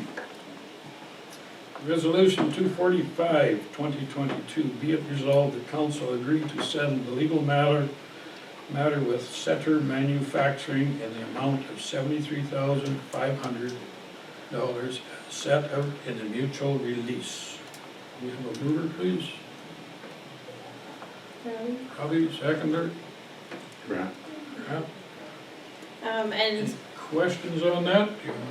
Do you need any explanation, Robbie? Did we find money to pay it?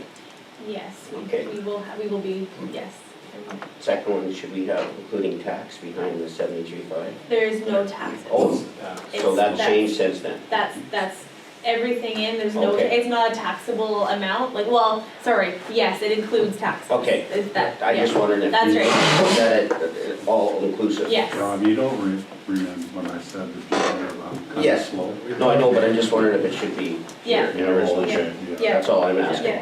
Yeah, it does, and in the, It was in the release that was. mutual release, Okay. with the lawyers, it does Okay. indicate that, Robbie, yeah, Okay. so that's, yeah, that's a good question, yeah. Just wondering if, Yeah, and we can put it in the resolution if you'd like, well, if this goes public, right? yeah, So, Yeah, But the that makes release it the price cheaper. stated it anyway. yeah, Yeah. like I Yeah, have, let's put it in the resolution, I like that. sure, Where which includes taxes in. I'll just put that, like all include, inclusive or includes taxes or whatever? yeah, I just put including Okay, taxes, yeah. as set out in the mutual, is that okay? Mover and Yeah. seconder, I'll, okay maybe I'll with that? put applicable, sorry. Whoop, right.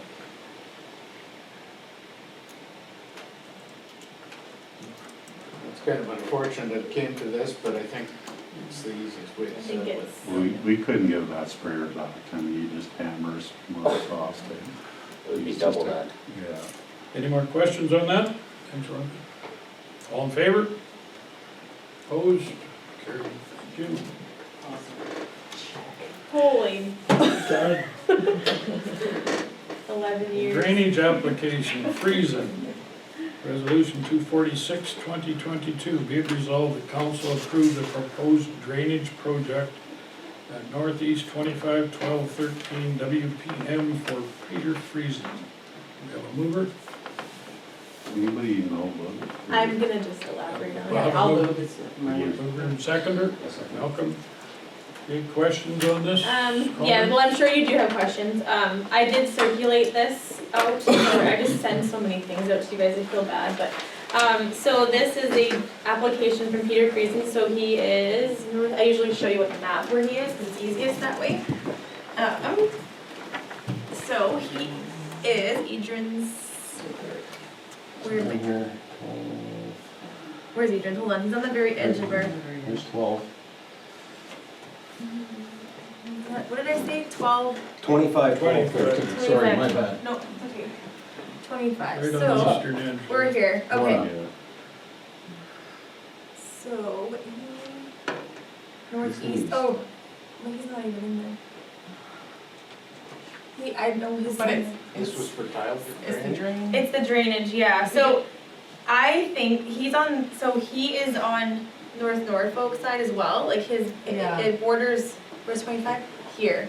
So what happened was it 2 years ago, there was a tile drainage application in for Birch Grove Farms? Yeah, it drains this down, right?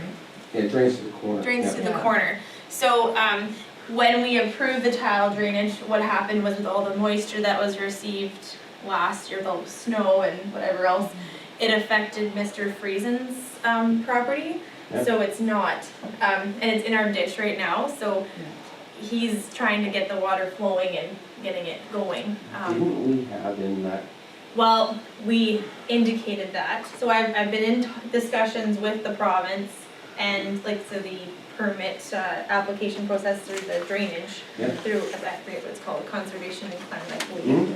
And, so they, basically see it as, it's not our responsibility, it will be, like, I think it's Birch Grove Farms. Right. it's pretty cool, yeah. So, so basically, the way it works is, because Birch Grove Farms application was approved, they have to just now discuss, the province has to discuss with Birch Grove how this all kind of flows. And how they're gonna remediate it for us. Yes, so hopefully, And I think that what part of the reason it changed too, like where the ditch that was kind of flowing through down towards, it was pasture.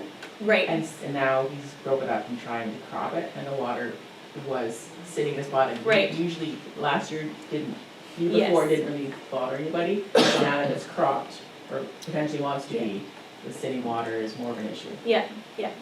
so, I don't see any issues with what Mr. Friesen is proposing, Right. So, and then backing up a little bit, drainage, we had a committee set aside for drainage, so it'd be appointed council members that would look at this. normally. This came to the table before we appoint committee members, but normally I circulate this within that committee and then they bring it to the table. But like I said before, I have got comments back from the government on this as well, and they don't see any issues with it. Matt has looked at this as well. He doesn't see any issues with it, but again. Well, the drainage point for this project looks like it's the natural drainage point. It is for the natural quarry. drainage, yes, that's right, yes. So, So when Spruce Grove got the permit, did the government not look at all these issues? they, Two issues? they do, yeah, they, What occurred was the previous permit that was I can pass issued that that is adjoining to this quarter section. It came to the table, Harold and I looked at it, and these Spruce Birch Grove. Birch Grove Yeah. put in an application to tile drain 2 quarters. Now, one of them was going up on the west side of the quarter, following the natural drainage path through the trees. The other one drawing the southern end to our municipal ditch via pump out. Harold had the idea and was to add on a clause that if any issue due to the drainage would be, any remediation required would be the responsibility of the applicant. Yeah. So Which is Spruce. Which is Birch Grove, Yeah, no, yes. it's okay. So now this gentleman's being affected by that drainage as well, but he wants to break it up. He sees the other stuff busted up and work now. Trying to get it. He's trying to do a similar thing. But, yeah, there is an issue that Birch Grove is still trying to remediate where it comes out at the middle of the section on the eastern side, where And, the pump out is. when Birch Grove applied for this, so you obviously in the letterhead, they're Precision, so they're a representative that puts the applications through for them. So, I was in discussions with them about Birch Grove a while back, and somewhere, and I've got lots of correspondence, but somewhere through the cracks, they feel that maybe it won't be their responsibility to clean this out, but I do have it right in No, stone, we that made it's sure there, that and I've was- talked to the It should be province. part of their license too. It, yeah, it is, that's right, so, But we wanted to make sure that clause was in there so it was blatantly obvious. yeah, cause, Norfolk has had some issues with this as well, and what happened with them is they cleaned up the ditches and paid for it on their own, and I'm trying not to make that a burden for us, because I don't think it is a responsibility. Moving forward, we don't Or- want to be fixing other people's mistakes. That's right, You know, yeah, you want to so, direct case of that. like I said, I'm still talking about Birch Grove, and I think Mr. Friesen just wants this kinda dealt with, so, I don't have any issues with it, but, so, the Matt's way. good with it. Yeah, Matt has, met with Mr. Friesen and discussed it, We don't need to upgrade the pipe or anything like that. no, no. The process has changed a little bit. Normally the province would get these directly, and now it all falls on the municipalities to approve it. I don't know, everything falls on us now, so. They have to get permits. Yeah, so once we give approval for this, then I give the information to the government, and then they get I their. mean, like a development permit through our planning district. I No? don't think Okay, so, Just a no, question. yeah. There's nothing really being developed No, I per just thought se, some but places are making them because it's developing the land. that, but- I guess that makes sense, yeah. And it's not a particularly huge project in the ditch when you look at it, just that basically the ditch itself, there's a little hump in the middle where it's sitting and looking It back, just needs to- just to clear out the ditch. But on the other hand, our ditch was not made for drainage. No. Our ditch is a byproduct of building the road. Yeah, The natural drainage is out through their fields, so as Yeah, long as they're unless dealing it's with it on their own property. designated drain, it's just a ditch. That's right. It's just a Yeah. ditch, yeah. Was there any issues with White Mid on this? So the, It won't go to there till after this meeting. yeah, so I was gonna say, once we approve, or once we give our say, then it goes through the process with the government, and then it goes through the channels where it needs to be for the White Mud, or the watershed districts, so. That seems quite easy compared to the problems that it could cause, just like that tile job, right? Like- Yeah, And then so you get all that water that used to probably lay around and that, now you're shoving it on somebody else. yeah, The tile That's drain, always the way it worked. Yeah, But absolutely. did he not, he had approval from Yeah, those people no, I downstream, told, yeah, I get Yeah. that, it just, and we had the neighbor sign off on it as Yeah. well, because he had a dugout adjacent to the tile drainage, so it's gonna lower your water table level, so we made sure the neighbor signed off on it with permission to the project as well. And tile drainage does have benefits. Absolutely. It acts as a battery for 2-3 days. so that water doesn't immediately flow off into the water, or into the. Any more questions on this? Hamilton out right beside it. That's exactly it. And that's on, where this gentleman's doing the drainage now. He's the one who has the dugout. Yeah, that's right. All right. Okay. Any more questions, comments? All in favor?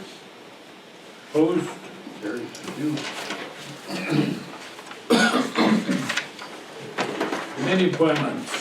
Resolution 247, 2022, be it resolved that council approve the following board and committee appointments. They're in front of you there. Okay, I can read half, you read half. Go ahead.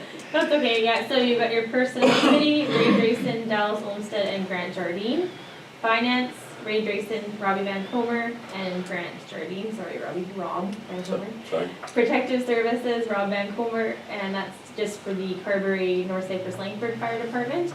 Malcolm Murray, the Nipowa Fire. Transportation Services, so that would be your Public Works. Ray Grayson, Rob Van Comer, and Harold Tolton. Municipal Buildings, we have Grant Jardine and Jerron Davidson, so the municipal buildings is our joint buildings that we own with the town of Carberry. So that would be just upkeep and maintenance, that sort of thing, that's that committee. Waste Management, Ray Grayson and Grant Jardine, so the waste management is for our Carberry transfer station with the town. So that regulates just that specific one, and then we have our Fairview and our Langford station as well, so that would be that committee. Evergreen, that's Ray Grayson and Gerard, that's our waste system just by Franklin there. Archives, Harold Tolton and Grant Jardine. Arts Council, Dallas Olmsted and Harold Tolton. Cemetery, that would be our Carberry Cemetery, so that's Rob Van Comer, and then we have Bob Adrianson as our citizen rep. Library, Dallas Olmsted, because she likes reading a lot. Museum, Jerron Davidson and Harold Tolton. Handyman Seniors, Dallas Olmsted and Grant Jardine. So the handyman would be just our Carberry Service for Seniors operation there. The Nipowa handyman is Ray Drayson and Malcolm Murray. Health Action is the Health Action Committee for the Carberry Hospital here. So Bob, oh, I got Bob on here, that's not right, sorry. He's staying on his property. Oh, yeah. He's staying on. Oh, is that what I'm sorry, I'll just change that. It's one of the little passions. And Harold as well. Cypress Planning District, so for the Planning District, Ray Drayson and Grant Jardine. NADCO, so Malcolm Murray, and I have Pam Sumner as the citizen rep. So NADCO is our, oh my Yeah, gosh. me on that one I don't have it on there, I'm sorry. too. Malcolm's back up to me for their. Okay, I'll just do that. citizen rep. Okay, does that look right? Ray Jason, Malcolm, okay. So yeah, NADCO is our medical. Nipowa Area Development Corporation. Thank you. Health. I have health action on here twice. Sorry, that's my fault. I'm gonna take this right out. There's too many committees, everybody. Okay. Let's just do this quick.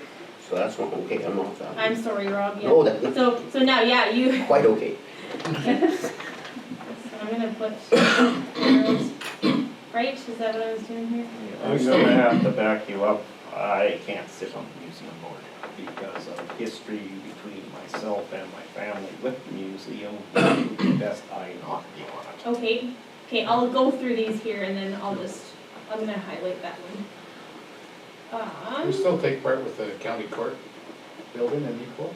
Yeah, so, there's never been a committee for that per se, like we never really had. Don't have a To meeting kind of, anymore? no, Correspondence and There's everything. one out there, they're on it. Maybe, if they got something to do, but Yeah. so what's gone on in the past, so the county court building, just so you all are aware, it used to be, well, it's still a building where the Arm of Rosedale is in, and Yep. it's jointly owned, how many, is Neepawa, Rosedale. Neepawa, Rosedale. Yes. No? So we, Rosedale pays rent, for using that as well, so we bill that on a quarterly basis. But yeah, there used to be a committee Yeah, it used to be on that. for that, That's yeah. probably the last meeting they ever had. Yeah, so yeah, so no, just so you know what a county court building is, I'm talking about it. Where did we leave off? Meepawa Vet Board, Malcolm Murray and Harold Tolton as backup. Joint committee, Ray Drayson, Dallas Olmsted, and Grant Jardine. So the joint committee would be with the town of Carberry. And then we get to our Parks, Recreation, and Halls. So the Carberry Community Center, we've got Dallas Olmsted and Rob Van Comer. Are you a citizen rep on there right now? Yes. Yeah.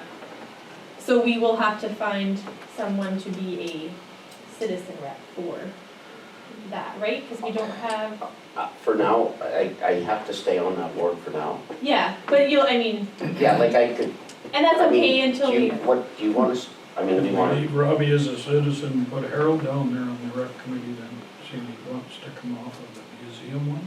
sure. And then Robbie can still be the citizen rep.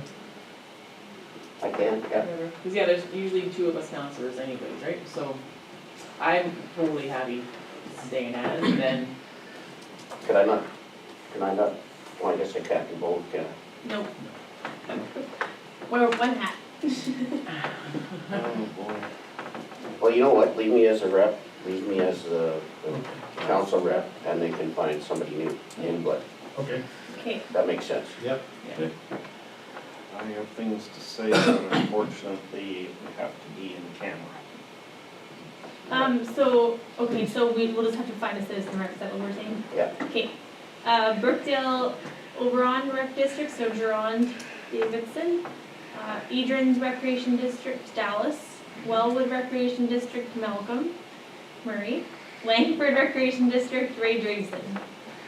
White Mud Watershed, so there's 4 sub-districts. So sub-district 37 Squirrel Creek would be Rob Van Comer. Sub-district 38 Pine Creek is Dallas Olmsted. Sub-district 39 Central White Mud is Ray Drayson. Sub-district 40 Upper White Mud is John Davidson. And Central Assiniboine Watershed is Harold. And then who's gonna move you in? Yeah, we'll ask for a mover for those positions, please. Karen, seconder, Harold? So we'll go back to the museum comment. So Harold, you would like to not speak? There's a couple of problems with the vet board and its historical issues with museum and Okay. the vet board, but it's not something, this is personal. Okay, well, we'll just Yeah. change that around. So do you have, or would anybody have any interest in the museum? Or so John, you'd be the main person to go to those, Just right? for the museum in town? Yeah, sorry, the Okay. museum in Yeah. town. And we'd have to have a backup for if you couldn't make it, just a second person to go. How many nights? It's not very often, Every second month, maybe, Well, I'm here. yeah, Robbie? Robbie? get them, yeah. What other ones did I have on here? I think that was, is that it? The vet board. Oh, sorry, the vet board.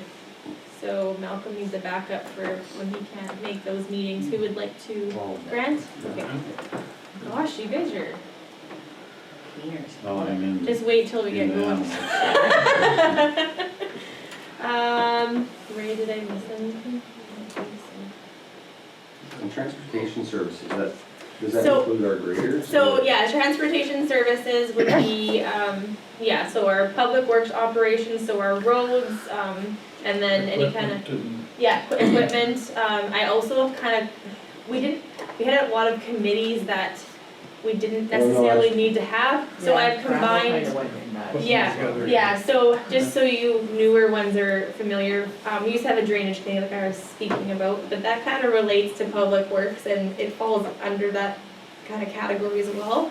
So I've combined that so that it can just not have all these little committee meetings. And it, under our bylaw for committees, we didn't technically have a drainage committee set up under that, so. But yeah, so that would be reviewing like any kind of road projects and Matt will come and discuss, road issues and then equipment issues and yeah. I can't get along with you unless someone tags along to that once in a Yeah. while. And yeah, so Same thing as last I was time. gonna indicate any of these meetings, like you guys are all designated to these committees. You can come to them. Yep. You don't have to, you're all invited to them. It's just there are designated council members that would just come and sit on it, and I will let you know when those meetings are, I'll let everybody know. If you can come, that's fine, if not, Yeah. it is what it is. And I understand that sometimes, you know, you have other commitments and you can't make it, and then you have a backup, just let me know ahead of time kind of thing, but. And I will issue you, like, so for example, the watershed, I will let you know of the information on when those meetings will be. The Parks and Recreation ones, so like the Brookdale, Edrins, that sort of thing, they will normally reach out to me and then I will let you know, or if you've already been a committee member on there for a while, they will just reach out to you individually, but I will set you up on those and I'll advise those committees of who's on what, and then give them your contact information, and then they will just disperse accordingly, so. I was just wondering about creating another committee that's not.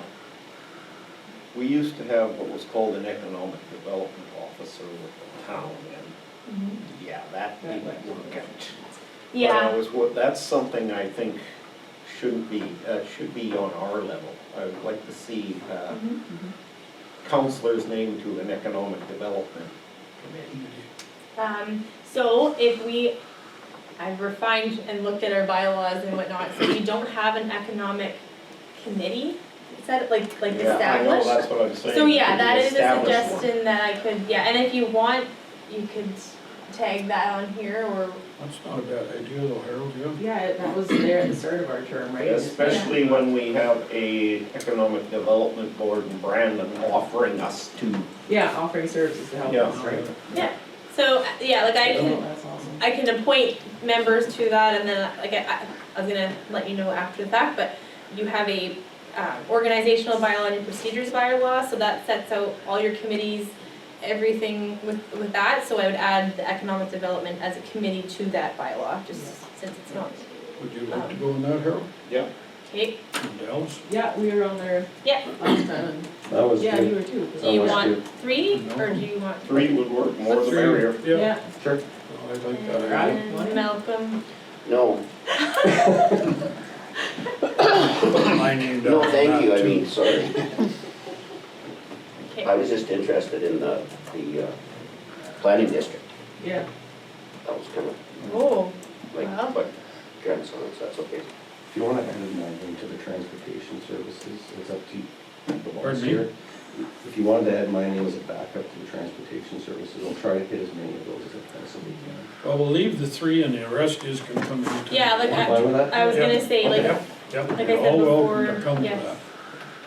okay, so, that looks, Yep. Mr. Chair, you good, Kate? Mover and seconder with good. with Yeah, some we're good, we changes got a there mover then? seconder, yeah. Am I still on the vet board? No. Grant is- Okay. You dropped 2, got 1 back, so. Okay. Any more questions?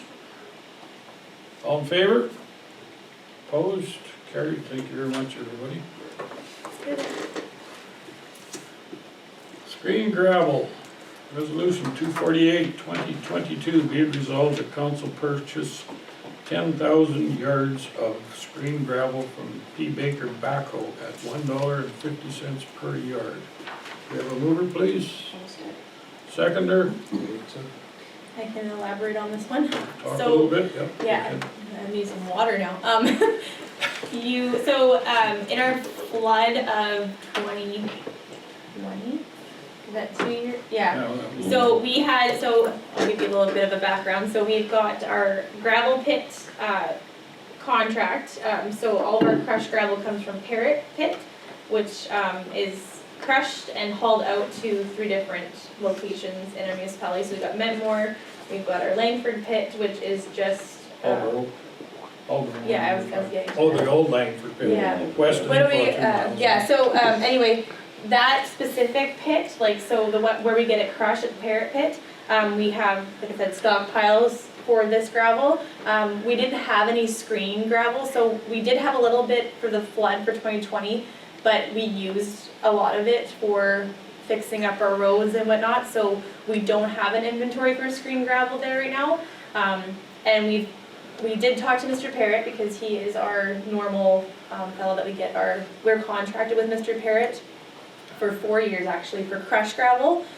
He charged $1 per yard to do this. Matt had approached him, as well as myself, to ask how much he would charge for the gravel, and it was way overpriced. It was, I think, it ended up being $4 a yard. Yeah. So, long and the short, as much as we value our contract with Mr. Parrott, we've sourced it out, and Pat Baker has a pit as well, which isn't very far from Parrott Pit. He offered us $1.50 a yard, and I mean, you can't really go wrong with that. So that 10,000 yards that's screened, is just to buy it from Baker, and that's it for right now.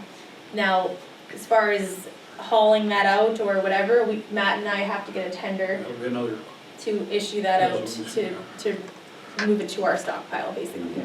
So this is just to buy the gravel from Baker, for screened. We'll get Blue Star most likely, I think to he, do the yeah. processing of it. I feel like gravel's hard to, gravel is our major budget category in our municipality. I'll kind of, Well, I feel like I'm, transporting. yeah, I feel like I'm gravel is- kind of talking too much, but, so basically, our gravel, like, is contracted.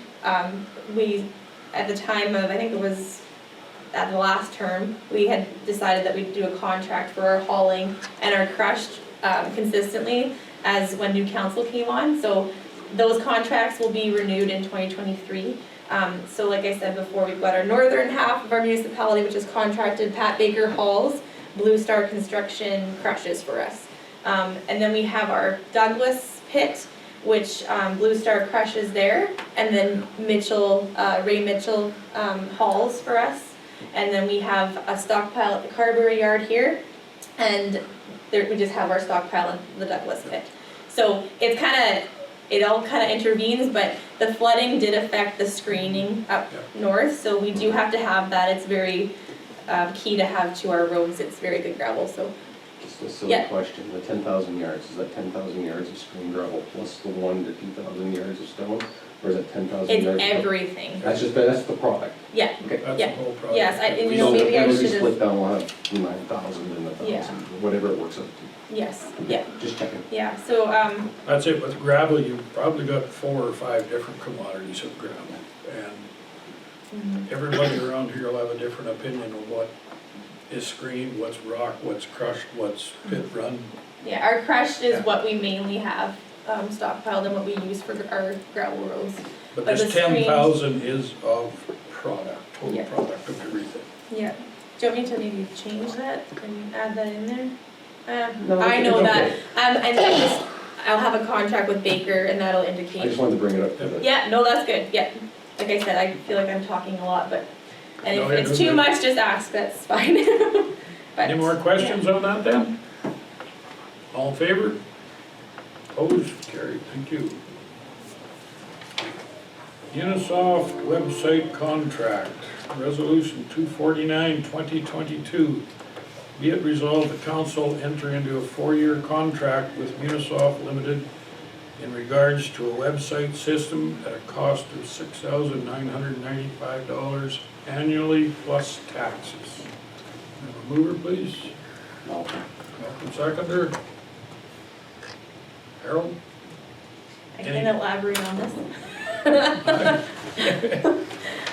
So currently, we have a website that is paid jointly with the town of Carberry and ourselves.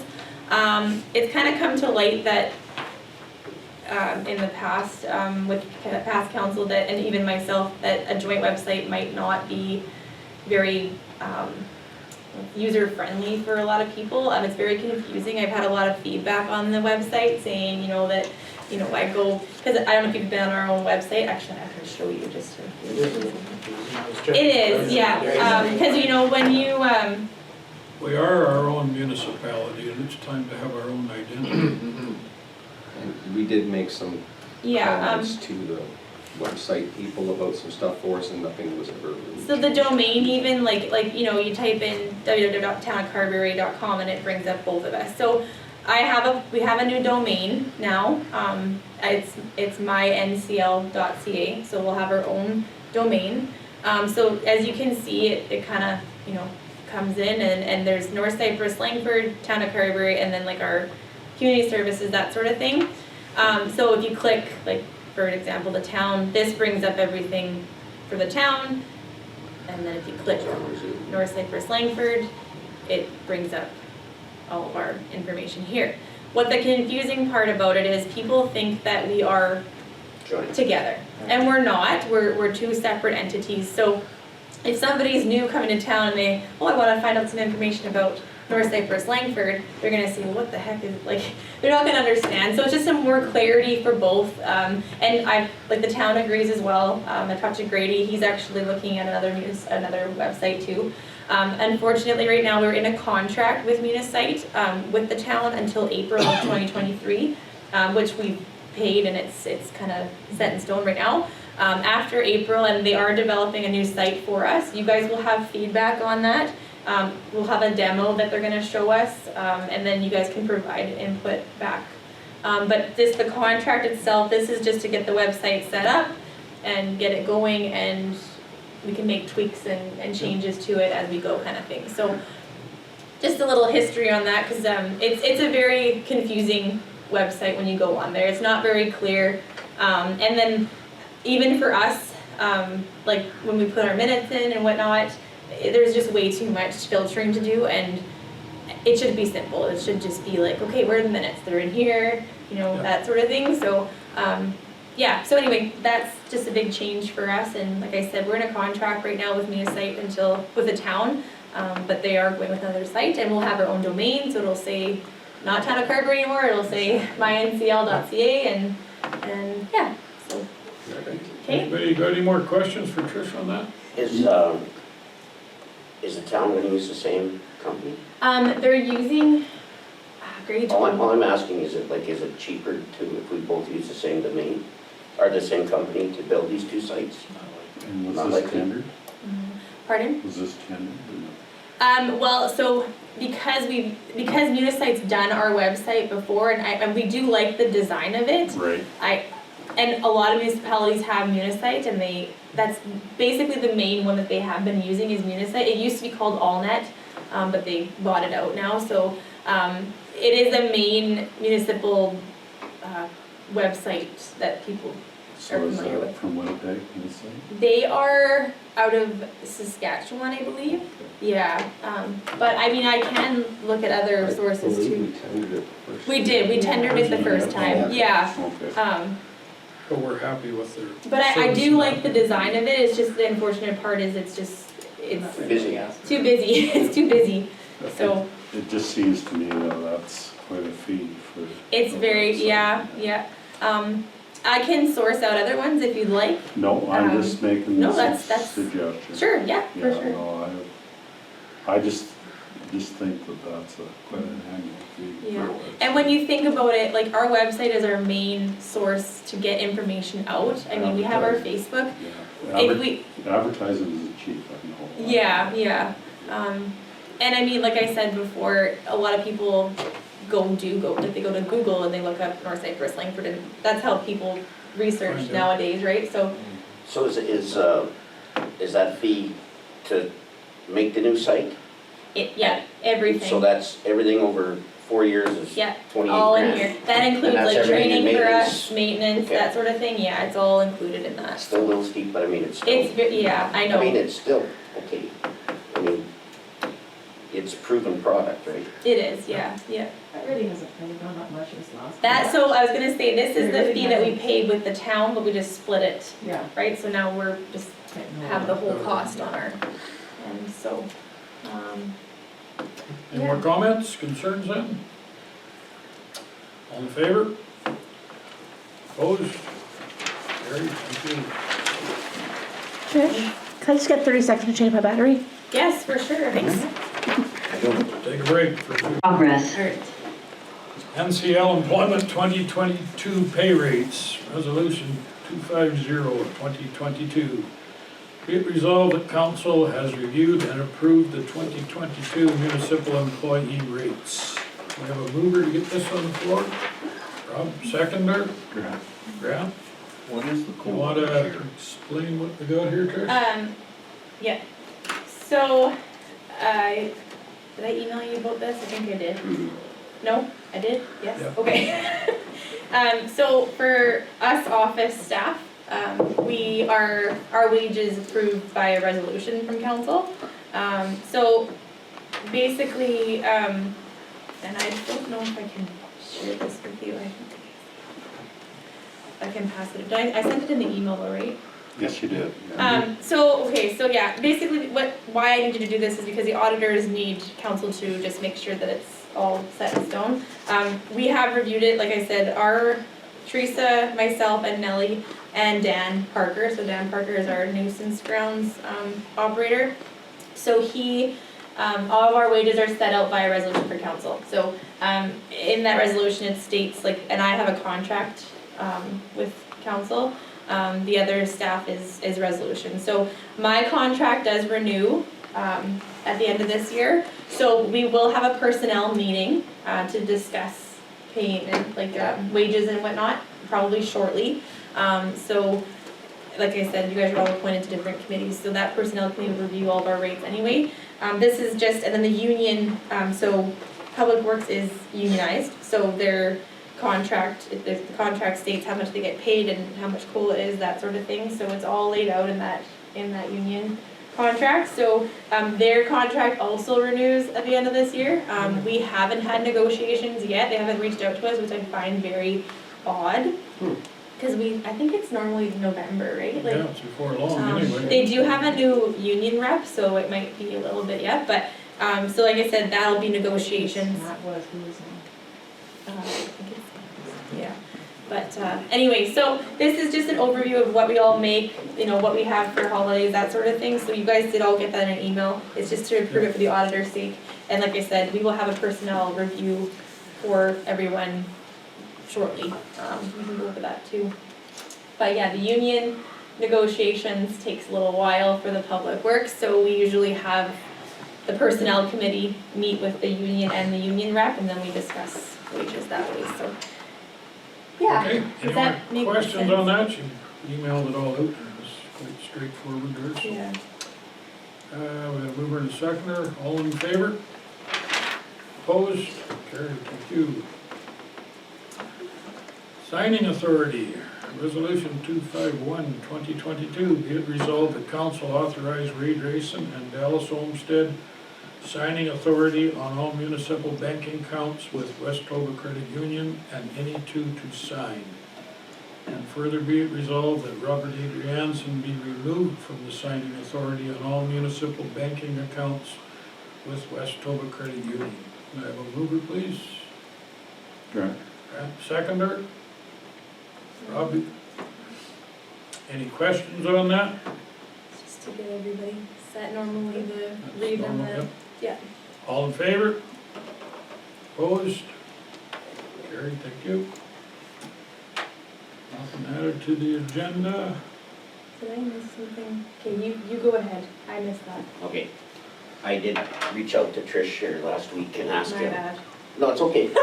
I'm just, I've had in my ward this ongoing with Rod McLaren and everything going on with the Crown land, the quadding, and now there's another situation arising out at Camp Hughes with him.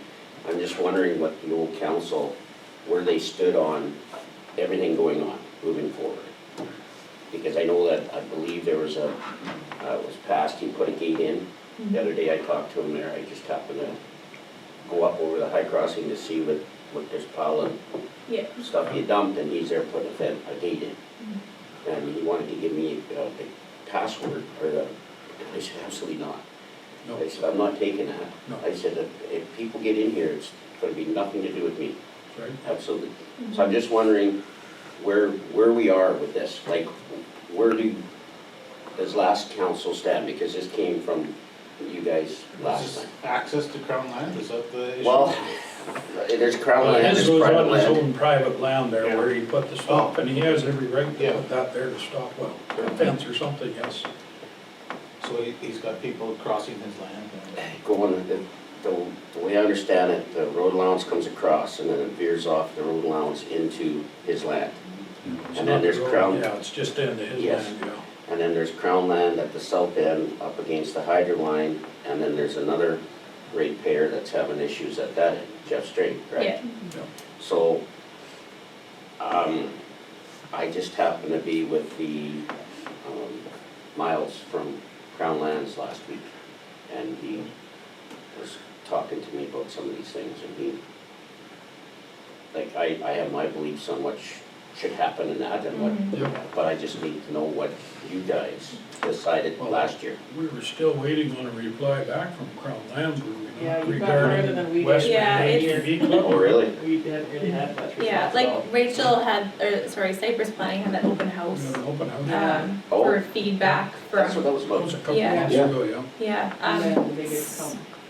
yeah. So after that open house, Rachel, got a list of who attended and then basically was gonna follow up with, because she got like emails and phone numbers Yeah. for everybody. Yeah. And she was gonna be in discussion with Crown Lands, and the government agencies that kind of approved this permitting process for the trail that was going through. So I think what's happening is there's a staffing issue, like the Crown Lands, They're the changing. representative that is, He just knew now. yeah. Yeah. Yes. Yeah. Yeah, so she was going to discuss with him, like, kind of what's going on, and then she was going to update all those individuals who had concerns with the trail, like, and just kind of keep them all in the loop. But I have not heard anything further on that, okay. so. But as far as council went with the trail, they're, like, it's hard because basically the trail goes out of our like, it goes into Crown, right? So it's not really Right. our jurisdiction. And Crown had previously approved this, I think, without consulting the They never asked lease. us, they approved the trail They system just without ever went- bringing it to council. But it was all on their property, basically, Yeah. without Yeah. us. Yeah. But I mean, They that- hadn't But it consulted should be like the still- lease, But the problem, Yep, there they leases have of the to go crown as through. well, like they They would. didn't consult Rod. No, Right. nobody. No, they didn't even reach out to, Okay. I don't So know, that's why we had the open house, was hopefully to get Crown Lands here along with With the the like, lease Wild area. and get the people that were involved here to talk about it. Crown Lands never even showed. Yeah, So we had the open house and all it was the ATV club getting, getting hammered. they literally got, yeah, they got the views of the public, which was very, very upset. And Well, the ATV club took some big flack over a fire that they were blamed on, and it wasn't their, exactly, they didn't start it in the first place, and some people from the fire department wouldn't stand up and acknowledge what really did go on. Yes, a fire was a bad thing, no doubt about it, quads aren't good for you either, but there comes a time you gotta speak the real truth. Yes. yeah. Was that when it was, Quads that was down in the Dean subdivision there. So council, our opinion is just try to do damage control at this point. okay, And we don't even know what to say, because as you're saying, Crown Lands hasn't got back to us. They approved the trail system, they allowed Brandon ATV Club access to it. They never consulted us, they never No. consulted the residents. And we're stuck with the trail system, and now we got people that are mad. okay. Because it was a day after that it was, the elections hadn't happened yet, but it was a day after it was approved that us that got claimed. And I got a call. Oh, yeah. And he, like, okay, what are you gonna do? And I have no idea what you're talking about. yeah, So I need a lot more background information before I have anything to say. I said, right, Crown Land is open to quads. It's That's in my right. lease. It's quad, yeah. It's in my lease. public access, yeah. And we talked to Game and Fish, we talked to other people, there's no one willing to police it. Even though Crown Lands gave the permission out there for the quadding. Right. No one's gonna police that trail system for fences cut issues, problems, and that. So that's where the Brandon ATV Club stepped up and said, well, look, if you're a member of the club, we're gonna try to look after the trail system. If it washes or blows because of quad traffic occur, we're gonna try to maintain the trail. So, But but the problem with this one now is you gotta get across Rod's land to get to it, correct? I think they've changed that though now, like, well, well, did we not There's tell no them way they to had go to over. follow the the road allowance. road allowance, they were not allowed in private property? Yeah, But the road allowance isn't open. No, it's, no, So yeah, yeah, okay, and we're not, as a council, gonna open it for quads. No. That makes zero sense. no, no. Okay, like the quadding community, the Westman ATV did come and made a Ask, proposal yeah. that they would maybe make a trail down there Yeah. at their cost, not Right. none of ours, Yeah, and go Which would around. make sense. Yeah. But then does that keep them out of the next one down the road? That's, yeah. So what's happening at Jeff's end? At the south end where he is the same thing happening? They gotta get through his private land to get to the, Nope, I don't think so. I don't think they come that They just far go east. through the crown, so Jeff leases from the crown, so it's Oh. his leased crown property that he's concerned about, I Oh. think. okay. If I'm not And the Crown gave mistaken. them permission to cross that. Yeah, the crown, like, the crown He didn't was even leased consult the people who are leasing this Okay, land. yes. That would even So like. that's what's So, going on. like at my place, at my crown land, Yeah. it's open. Like anybody can, you just can't camp there. You can't park a trailer there. Like you Yeah. can, anybody can go anywhere they want out there. Yeah, that's right. There's cameras, there's hunters, and I get my cows out of there early. because- Exactly. Yeah, So I mean, I don't understand crown lands, how these guys are, mhm, like, cause they've signed a lease. yeah. Like- But they should have consulted them, They should have Right. consulted, yes, I agree with that point. yeah, Yeah, and I would assume that's just a government glitch in there Oh, somewhere yeah. between outgoing and. but that's why we wanted them to come, the representative Yes. from Crowns to come out and Yeah. say like, okay, this, we hear you, like, but Okay. it was pretty, It's already been approved. Yeah, Yeah. and it was voluntary on like Rachel's. yeah. Too, like, Yeah, she didn't have to, didn't but have to has, do and she anything. is, Just She took- took- you know, someone has to try and Nice, get okay. involved. She But we, took like it the upon herself to municipality didn't try wanna and- get involved, like, I mean, we'd rather have somebody, like the planning district unusual, have it yeah. than us have Okay. it, and then us I kind just, of be the Yeah, front. it's just So- amazing. Unfortunately for the Westman ATV Club, and there's only a group of 18 or 20 of them maybe, but they put it out on Facebook and that, and then people from all of Manitoba come. Now you've got a real big issue. yes, Whereas maybe, you know, and they've taken it all off of that, whether it's slacked anybody off or not, but people know what's out here now, Oh, it's- unfortunately, but, same thing, Yeah. garbage, yep. Yeah. alcohol containers, it's always the same. Yeah. Cut fences, Yeah. But the ATV club in the other sense, if they did to become established and involved, maybe they would try and police it or Exactly. educate a little bit. You know, it does work both sides sort of deal. And I know there's a lot of hard feelings out there. And it's not just the ATV club, like No, there's no. other people that, You know, There goes there's local just people people. around land where they're all cutting fences. There's probably as many or more local people using Yeah. it and doing the well, same and things. that's, I've been totally lambasted with locals yeah, on this Yeah. decision, Sure. and I'm going, it's private land. yeah, And I throw back at them, do you wanna go through your backyard, or do you wanna go into your store, or do you wanna Yeah. go into your garage? Like, Yeah. I mean, it's all the same, it's your, yeah, that's right. I mean, okay, no, I Yeah, just, cause it's, so, so basically it's at a standstill until we hear from Crown. Yeah. But Rachel and I mean, she's got lots going on, but I do follow up with her every 2 weeks or so to ask for an update, but they didn't have, like I said, the representative for Crown. They might have it, I think they do have a new one now. I have Miles. one now. Yeah, okay, so do you have his number? I don't I'll know. send you his number. Okay, so there's that, but, Step one. There we go. Progress already. so that's At kind of. least it gets it moving a bit. He's very open, he understands how it all happened, like, Mhm. from his end, and of course, I didn't know anything of this, and so, Yeah, no, so yeah, that's all, I mean, And we asked the RCMP, was it on the last meeting or 2 meetings ago, we asked them like, do you have any issues with them? And they're sort of, well, they don't have any big issues with them really. They've got enough to do without worrying about quads. I don't suppose they do any patrols. they don't have enough staff. I actually was talking to them and it's a staffing issue. They once they get fully staffed, they said it would be nice just to, even for the skidoo trails, like to have somebody going out and checking the trails and making sure there's like. Did they show up for that fundraiser that the They did. They did, they Yeah, showed up just for it, Blue Hills did, which yeah. is good. Oh, yeah. You know, so, and good for them for doing it. And If they know of an event happening, so, just so you're all aware, we have 2 different jurisdictions, right? So we've got Spruce Plains Detachment, which is up here, up. Right. yeah, And Rock Hill then Highway down North. this way is Blue Hills Detachment, so they're out of Brandon.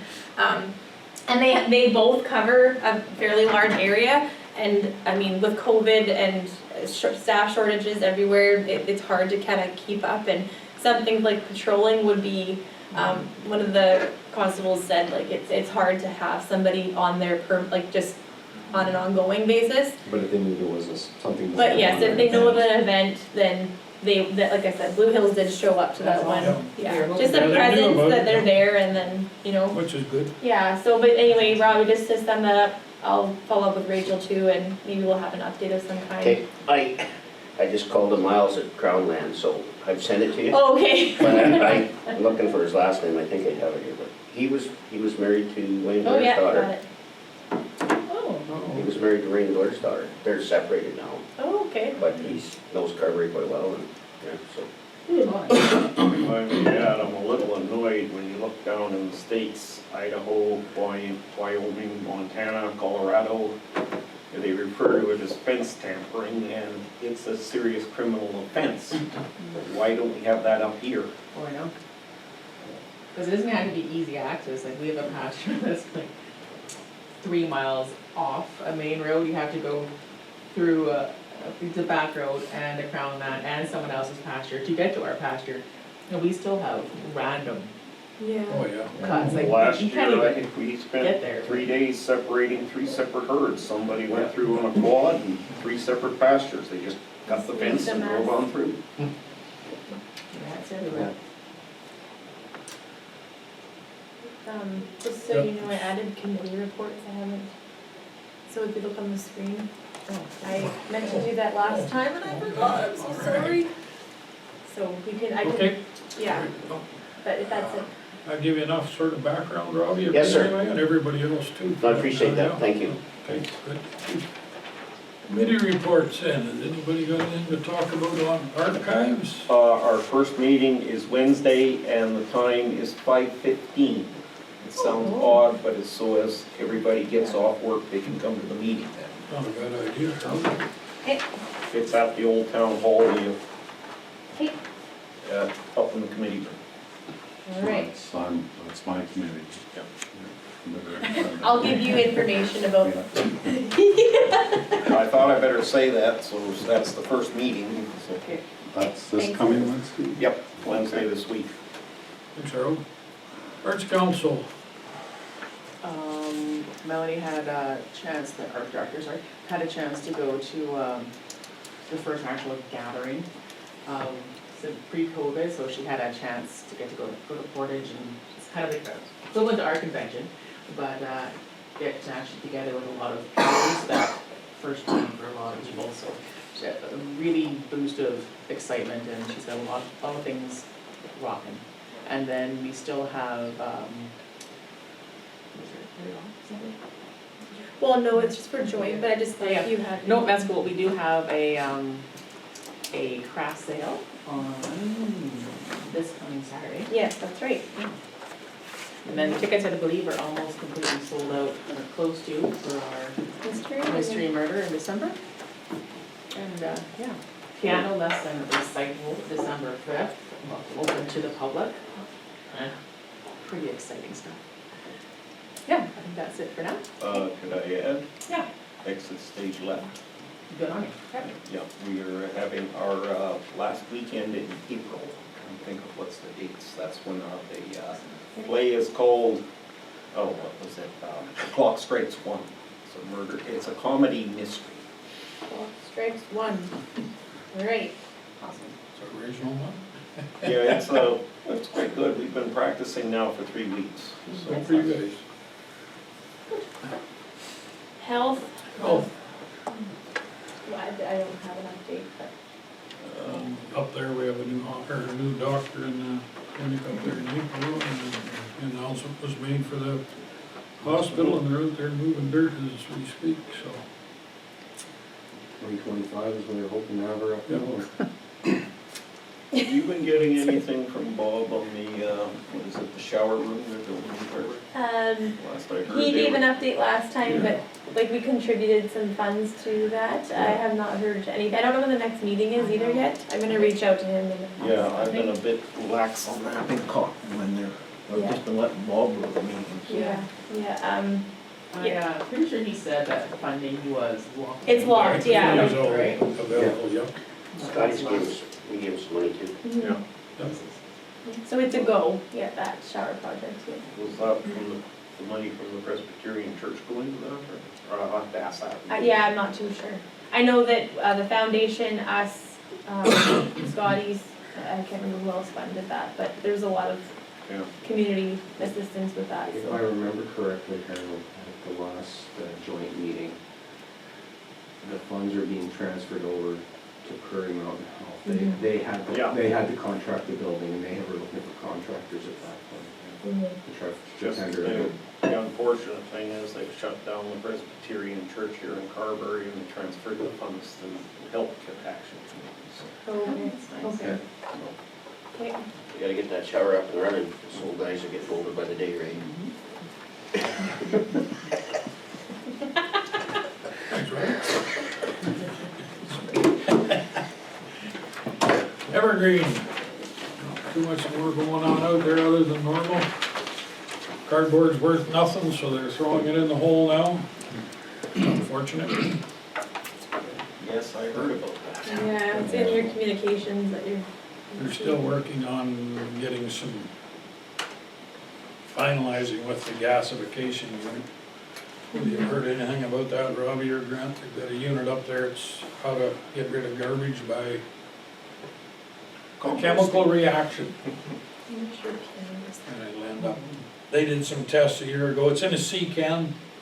They did a test a year ago there, about 6,000 pounds, and ended up with 80 or 100 pounds of ashes. Is it not a good idea? I think it is. But we just Yeah. can't seem to get all The government's trying to improve. the it. rules and regulations figured out and how to make it work and everything, but it's being worked on anyway. Awesome. Like this isn't gonna take all the waste that goes there, but at least it was a pilot project to start with to prove that it could be done. And this is your benefits, and you know all about it, it's I something forget when to. it started, but it started before this last term. I guess. Oh, yeah, it's been It's over been for the last for two two terms, but at terms. least Yeah. now they have results that proves Yeah. it works, which Well, makes yeah. us feel a lot better. We finally got After all the something. money we sunk into it, so. Yeah. Anyway, other than that, that's about all for Evergreen. Fire, Is there a meeting tomorrow, right? yes, tomorrow morning, you can go, Ken? Yeah, 8:30? Yep, Okay. at the facility there, thanks, Darren.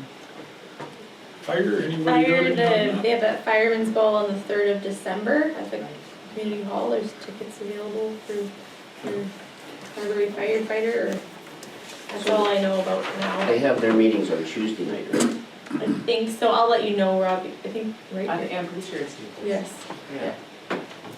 but I'll let you know for sure, yeah. There's nothing from the north end usually. I've asked when the meetings are, if they want me to come several times, and they usually just don't even tell me when the meetings are. Oh, So I usually just hear from the CAO from Mipawah for anything Yeah. specific. Okay. But I've offered my services several times. Well, they'll want you if they need money. Exactly. Yeah. But they're good Always guys. seem to be. They're always there when that bell rings. Library, Yeah, I'm new to the board. Had our first local committee meeting a couple weeks back. And they're really invested bunch there, and nice young fun staff. And we're actually looking at they've requested permission, but to renovate a smaller room for kind of a kitchen and prepping room, because they're starting, now that COVID is kind of slowed, they've, or at least the restrictions have, they're trying to do bring in authors and a lot of read and teas and reading groups and kids programming. So we're trying to get a little kitchen area, so we can have kind of an up-to-code area for prepping and storage. And so we've got some, got a price, so I don't think we're gonna bother, well, we're gonna still source out funding somehow. But, yeah, there's some excitement going on there. museum, probably have another meeting, I think. planning. We We just, had Rachel here this morning explaining what's going on, and if we can do some work on that, changing that, good idea. Seniors handyman, Debbie's been very busy there. She's got some more shopping and excursion trips going on for the crew, and they're going over very well. Doing fairly okay for drivers now, but always still seeking if anybody wants to be driving for the handy van. And Wednesday lunches are going on, and I think that's, oh, I think I don't know if I've announced, but the funding for her strike, like shade structure did finally come through after a couple of years of grant looking. Yeah. So, I haven't. Was that through Building Communities? I think in the right? end, that's the one that came through, Yeah, so. that's right. She I was. think we got as far as concrete's poured, but there's gonna be a shade structure, kind of a small version of what's at the, so, end of town. And it's gonna be in between the drop-in center and Old Town Hall. So the seniors can, it was kind of the brainstorm through COVID that gatherings can happen easier outside and a little more comfortable with the seniors. But it'll be used for that as well as arts or whatever can use it from next door too. So that's actually happening. North end there, we've hired a new contractor, well, he was there for 6 months. Justin Chikolsky, they hired him to be the contractor in the Newport area for handyman. And with the handyman and the Legion ladies, we put on a supper there, 3 weeks ago or so, and raised $3,600 or something for the handyman, so. Good ideas. Cemetery. That's gonna be me. Yeah, they had a Are you meeting. there yet? I believe they had a meeting a couple weeks back, but I think it's just basically they're closing out the season. I think it went over well. I think the cemetery was maintained very well this year. Everything went over pretty smoothly, so Good, Yeah. good comments on it, yeah. yeah, I think Harold got a lot to do with that too. Yeah, I did. Good for you, thank you. yes. I can speak on it, but I have to speak on it as the other side. Yeah. But no, I think they did a good job of it this year, so that's good. There is some issues coming up. It's not going to do this. Okay, communications. Manitoba Environment Climate Recycling Rebate, Yeah. how much we get back? We get $7,684.61 back for recycling rebate this year, which we'll put in our budget. Every little bit helps. Is that in line with what we usually get? It's a bit more, I think, Yeah. to be honest. Yeah, it actually, I feel that it seems to keep going up every year, I think. Cause obviously, like, we've kind of streamlined how we're doing our recycling now, more so, especially when we did stuff with the Langford transfer station. It's a lot cleaner. And we've now sorted out, our glass and whatnot, because the town of Carberry, like, everything that goes to the transfer station gets hauled out jointly from there, and so there were some issues with, like, because we get a rebate for our glass as well, right? So I think majority of the glass is coming from North Cypress-Langford, but we were ending up splitting it up with the town, and now it's kind of, we've now streamlined it a bit, so we are getting a bit more revenue in, just because that does make a big difference, right? So, but yeah, it's up a little bit from last time, so. Should it not continue to go up? You would think so. As we recycle more? Yeah, so with the recycling, Well, the cardboard will come back, Yeah. like, it'll be down, but it With- has to come back. with the recycling, we provide like reports to, I can't remember what they're called, anyway, they get the reports from us and we just state out like, how much glass we had, how much recycling, that sort of thing. And then they just kind of have a calculation on what we get for those quarters. But yeah, it's going over pretty well, so that's good. But the cardboard part there was mostly from High Life in Deepon, so they're paying for it to be in their tipping fees now anyway, so. Other than it's filling up the cell quicker, that's all. Okay, Spruce Plains Detachment, we got your quarterly report there. Yeah, Everybody can just sort of- Constable Argue, and there's a new, so Mark Morehouse retired, when was that? Not long ago. August, I think, and now his replacement is Dave Taggart. Yeah. So he's just kind of taking on a new role, and I've met him twice now, and they're pretty busy. They said they come in monthly and issue these reports to me and kind of give me an update. The biggest thing of like during harvest was theft, basically. It always happens that kind of year. They are coming as a delegation though for your December meeting. So you can meet them in person and they can give an update. But they do provide the quarterly reports. This is kind of sideways, but it's been pretty quiet, basically, so yeah. There was a big theft there last week or week and a half ago, out at Terry Bailey's house. Oh, yes, with the tools and stuff, that's right. We did have a Well, theft from the Brookdale area too. Oh, really? sorry. No, Scott Builders. That's the other, yeah. Mhm. They still, I don't know if they found their little dump truck yet. No, they haven't, I don't think. Yeah, It's so like, freaking iconic, it's gotta stand out but they somewhere. normally have it so low in gas, like it, they don't think, Not they don't know that how far, far it could go. Too bad. They might find it in the spring in some slough somewhere. Well, maybe, yeah. Agriculture in the classroom support, do we normally do anything? with that? It's our, yeah, so I was gonna kind of update the new council, so we Yep. normally just support the agriculture in the classroom, with a, I think it's a, what was it, $100 our membership fee. Yeah. So it's just kind of included with our grants every year, but they just, thanked us for this past support, and they're just seeking more support, so I will just do that under our, here it is, $150. Yeah. So, just so you all kind of are aware. Depot Curling Club brine pump. They're after a new brine pump for the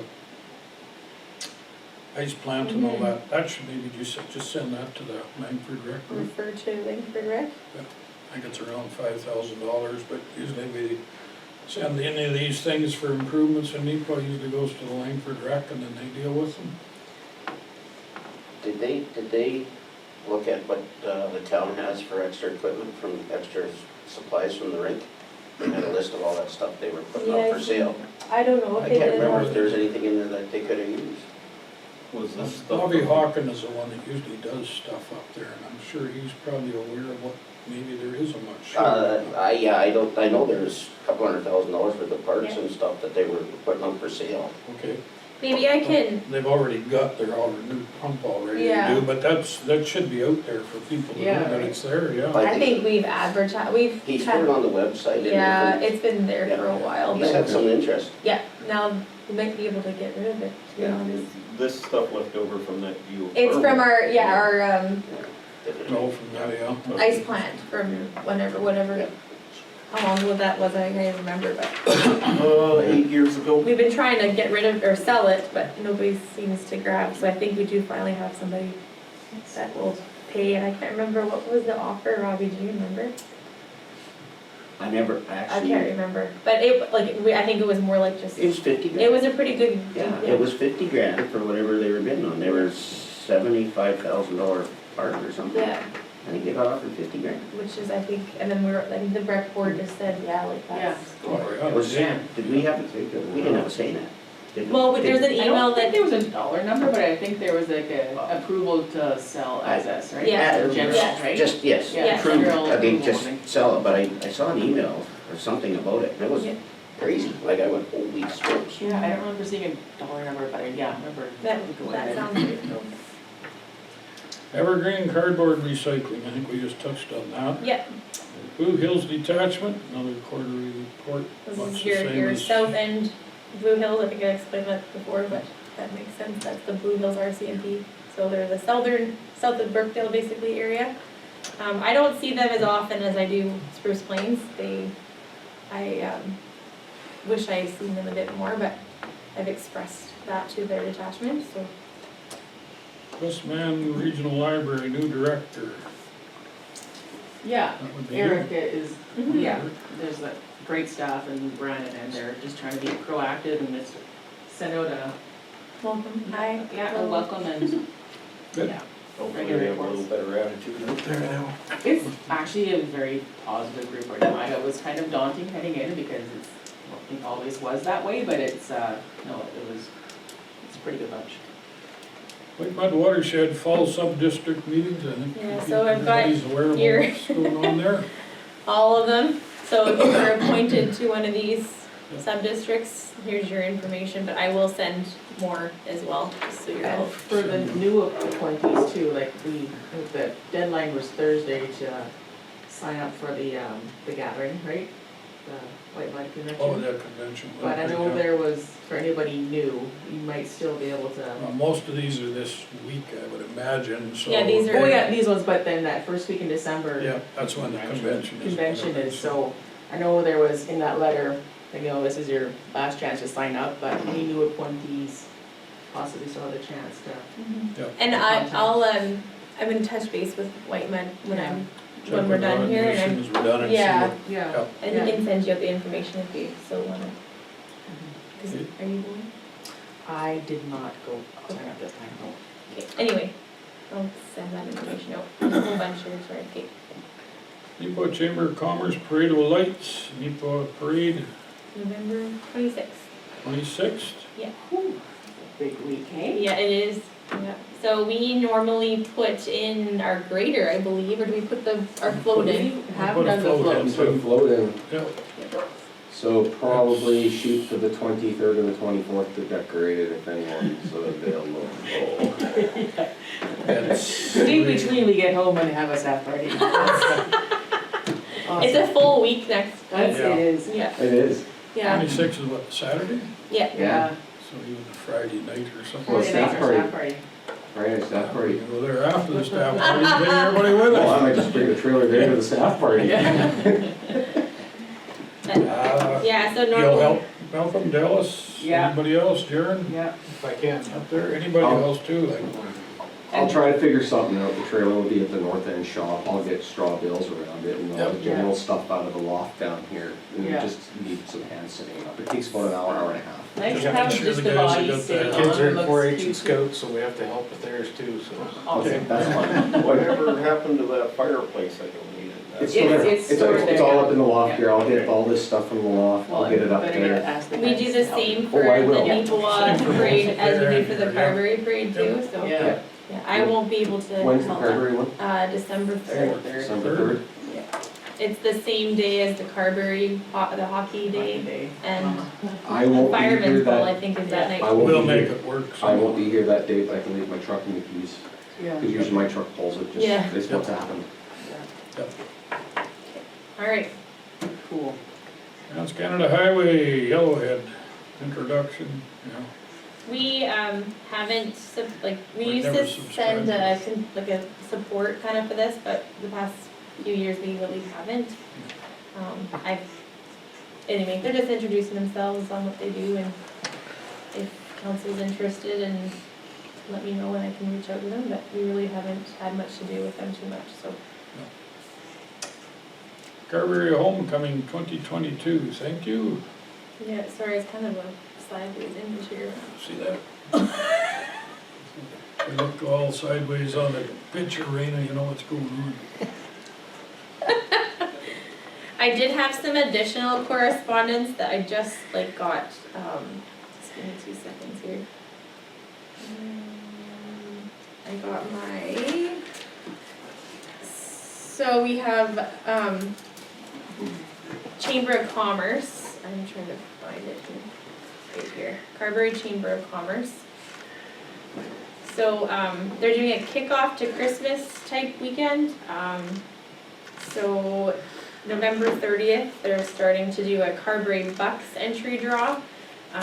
So they're doing businesses in the community can purchase a draw box for $25 or make a prize donation for the draw date. We're not really a business, we have a membership with the chamber, but they're seeking if we want to donate to the chamber for any sort of reason we can. There's a list of activities that they're doing here. And then there also is a list, and I'm gonna put this on Facebook, but where do my list go? Right here. So they've got it. Oh my God. Another one, now we turn our head, oh, that one was So upside down. they have a list of events that are happening.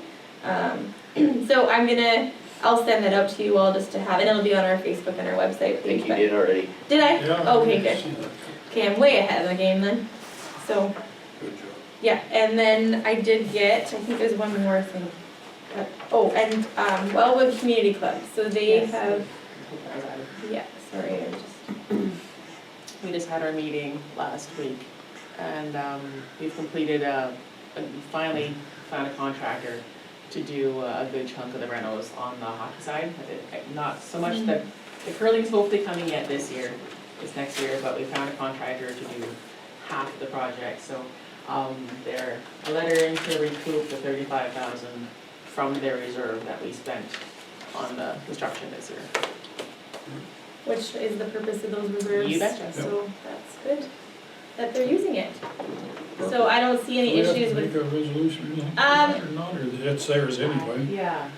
yeah, I do, yeah. Do you have a, Oh, sorry, if we go back to the town one, like for the RM, for us to donate something, is that not something that we would normally do?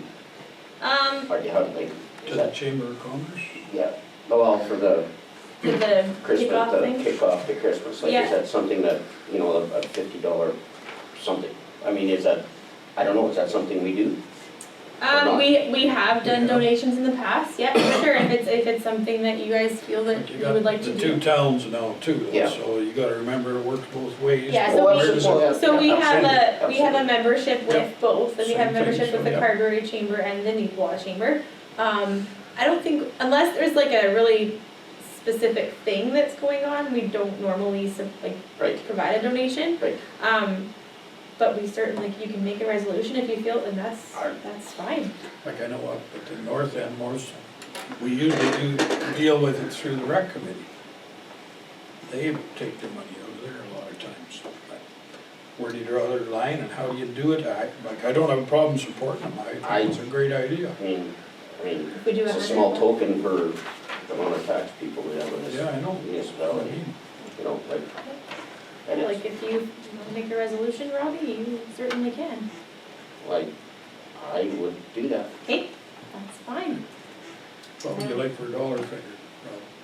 I think $50, just something with our name on it. Okay. But, Yeah, you know, and I mean, and this would go like, I mean, I don't know how you word this, but north end, middle, south end.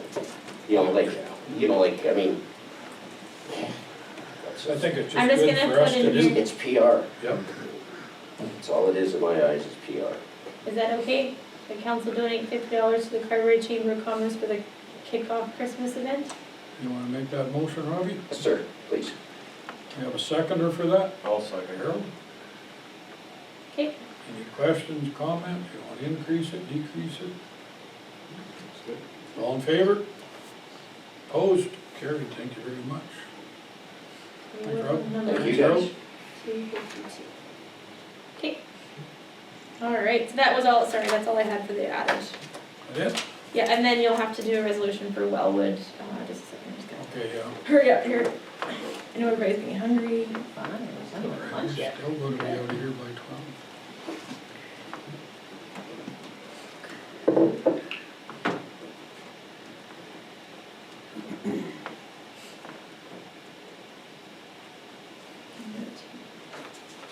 Had to update everybody's names in here, that was fun. I actually got everybody's names properly this time, so that's good. Council.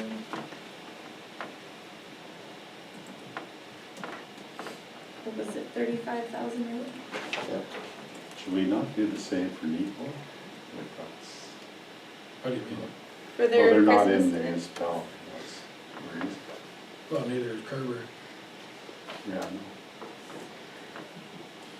Yeah, I think it goes both, like, it Yeah, it has goes, to, it has to go both If ways. people request. Yeah, if they If send a they- letter of yes. support. If they request When for they it, I request think. it, yeah. Yeah, I mean, we know now that, you know, what we've acknowledged here. yeah, you're right, that's right. We did something similar before, where there was something at the fairground, or something down here at the fairground. Yeah. Support both ends, as Absolutely. best as you can. And small amounts of money is just your name, Yeah. it's just, What we've done in the past too is a lot of places will come and buy, they'll have an advertising spot and we'll buy a spot.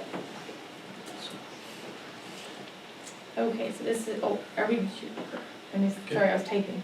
Right there. Head down. Are we, okay, so here's the resolution for the Yeah. Wellwood, so I'll just read it out, Ray. Yeah, Be it okay. resolved that council approve 35,000 to be taken from the recreation reserve for the Wellwood Community Club to cover the cost of installing an overhead door at the community center. Is that okay? Yeah. So that'll be from the Wellwood Recreation. Well, it's all recreation reserve, yes. Yeah, but they have a certain Their number of dollars portion anyway. of it. They have money and they have over that much in. No, but we only have one main rec Still reserve. a town. It's not, they have to pay individually as Okay. Wellwood, Brookdale, You're Eaton. just Okay. taken, I have a. taken from their allotted funds Yeah. within, possibly? No, we're okay there, Yeah, yeah. whatever. I'm just gonna leave Okay, it. is that Just on leave there? that, we know what it So is that basis on the tax burden? Or the tax, There are different areas, Yeah. where the tax, like the Langford area goes a mile north of 353 north is all the Langford. oh, okay, Well, there's some jogs in there, I think, too, Yeah. is there not? There's the map. And Well, it's all- Wellwood has an yeah, area, so it's- Brookdale has an okay. area, Yeah. Carberry. Yeah. Every year we budget a certain amount for recreation for our areas. So, it historical, it used to be based on like the assessment in the area. right, We kind of refined it a little bit. So now what happens is every year we kind of look at what they're budgeting, right? Like what their allocation is for their budget, if they're expecting major expenses, that sort of thing. Because we budget, I think it's 500,000 for recreation in general. And then a lot of it is allocated like to the, obviously the Carberry Center, and then there's Brookdale, Adrian's, Langford. Okay. So if they're asking their annual, the 60,000, which Wellwood does, then if they would like to use it, that's fine, or if they don't wanna Okay. use it, we put it in the reserve. Oh. And reserve. It's allocated. Yeah, I'll explain it a bit more, Okay. but That's that's fine. kinda how, A yeah. lot of the groups, like, well, including, they usually only access half and put half to the reserve every year, so they have a Yeah. nice chunk for. So it kind of for builds projects up an coming up, interest so- of, but yeah, like if you see your reserve page, There's not a special line anymore for like the 1 mil recreation or whatever, it's just. I only thought that was it's all at 0.85. large, Yeah. yeah. Yeah, and I'll go over that with you in your financial plan, I'll kind of show you how we break that I went down. away from that, Jerome, back to council has to review it every year. Well, I know it's a cumbersome way of doing it. Yeah, We have a mover to make this motion, I would love that was Okay. seconder, Yeah. Grant. Any Okay. questions on this? All in favor? Opposed? Carried, thank you. okay, I'll get them some cash. Okay, and that's all I have. Okay. Around the table. Darren, we'll start with you. I haven't really got anything this time yet, but looking forward to the new council. It's a pretty good group so far. Thanks, Darren. Robbie? well, that's what I was gonna say, I mean, I've learned so much already. And all the different boards and that I've been on through the years, everything's a little, that's why I keep asking her, when do I ask this That's what I'm question, how there do I for. proceed, and learned a lot already. And I mean, I'm excited. That's good. Like, Don't be afraid to ask questions. no, I never am, I just wanna know the right protocol. Like, Yeah, It's fair too. yeah, never be afraid to ask and do it. yeah. Right on. Now, Harold? last time I went to Fairview, they had a whole pile of stuff to burn and nothing, and they couldn't burn it because the fire guards all summer had never been touched. And there was ragweeds growing around it about 6 feet high. Has anything been done to correct They that? have done I think they dissed them not They too just did. long ago, Harold. Yeah. that Not last very week. long ago. Yeah. Because I was a little, when I walked in there, it was just, what's going on here? Yeah. I think because of the short staffing issue and I think the new turnover, they just kind of got left in the dust. So I do know that they were out doing, not the burning necessary, but they did do the fire guard. So maybe just whoever's Yeah. out, just check. I think Matt told me that before he left on holidays, so. Now, the other question I have is, the day I was there, I was bringing farm garbage. There was things like old feed bags and baler twine, and I was told I couldn't put them in the garbage. But that was not household and that can't go in there. What are we supposed to do with the farm garbage? I've been told it goes in a roll-off bin at that transfer station. Mhm. That's where That- if yeah. it's not taken care of on my own farm, it goes into the roll-off. It's just like, Yeah, yeah, I know, and then they Good. had It's good had, to know, yeah. they had a roll-off for a time, but was there one there this last time around? you know, No, well, not roll-off, but There you hasn't can't been one there drive for quite a up, while. but there was one in the back for a while, but I know Dan knew it was only there till a certain time it was gonna be gone, but I know, It's so if just it's not in the that category. It's a rural municipality and we can't take farm Yeah. garbage. to I'm the- gonna ask, Check into that, Ken. Yeah, okay, yeah. okay. That's all I had. Good, thank you. Brad?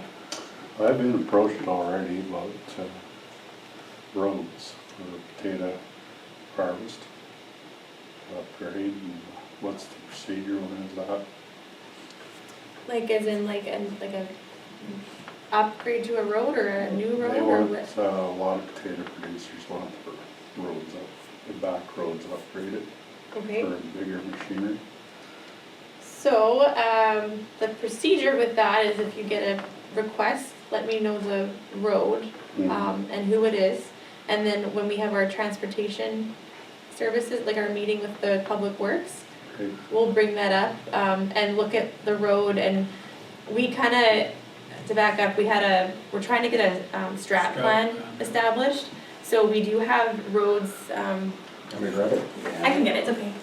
I'm usually This in fast, the sorry, next Rain. 4 years, kind of. So we had like a kind of a last year plan of what roads obviously we didn't get done as many as we would have liked because of the flood that happened.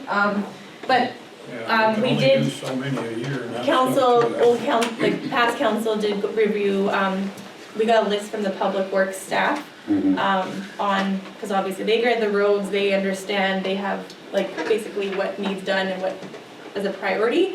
So we kind of laid all those out and Yep. we've established kind of a plan for each year on what roads we update. Okay.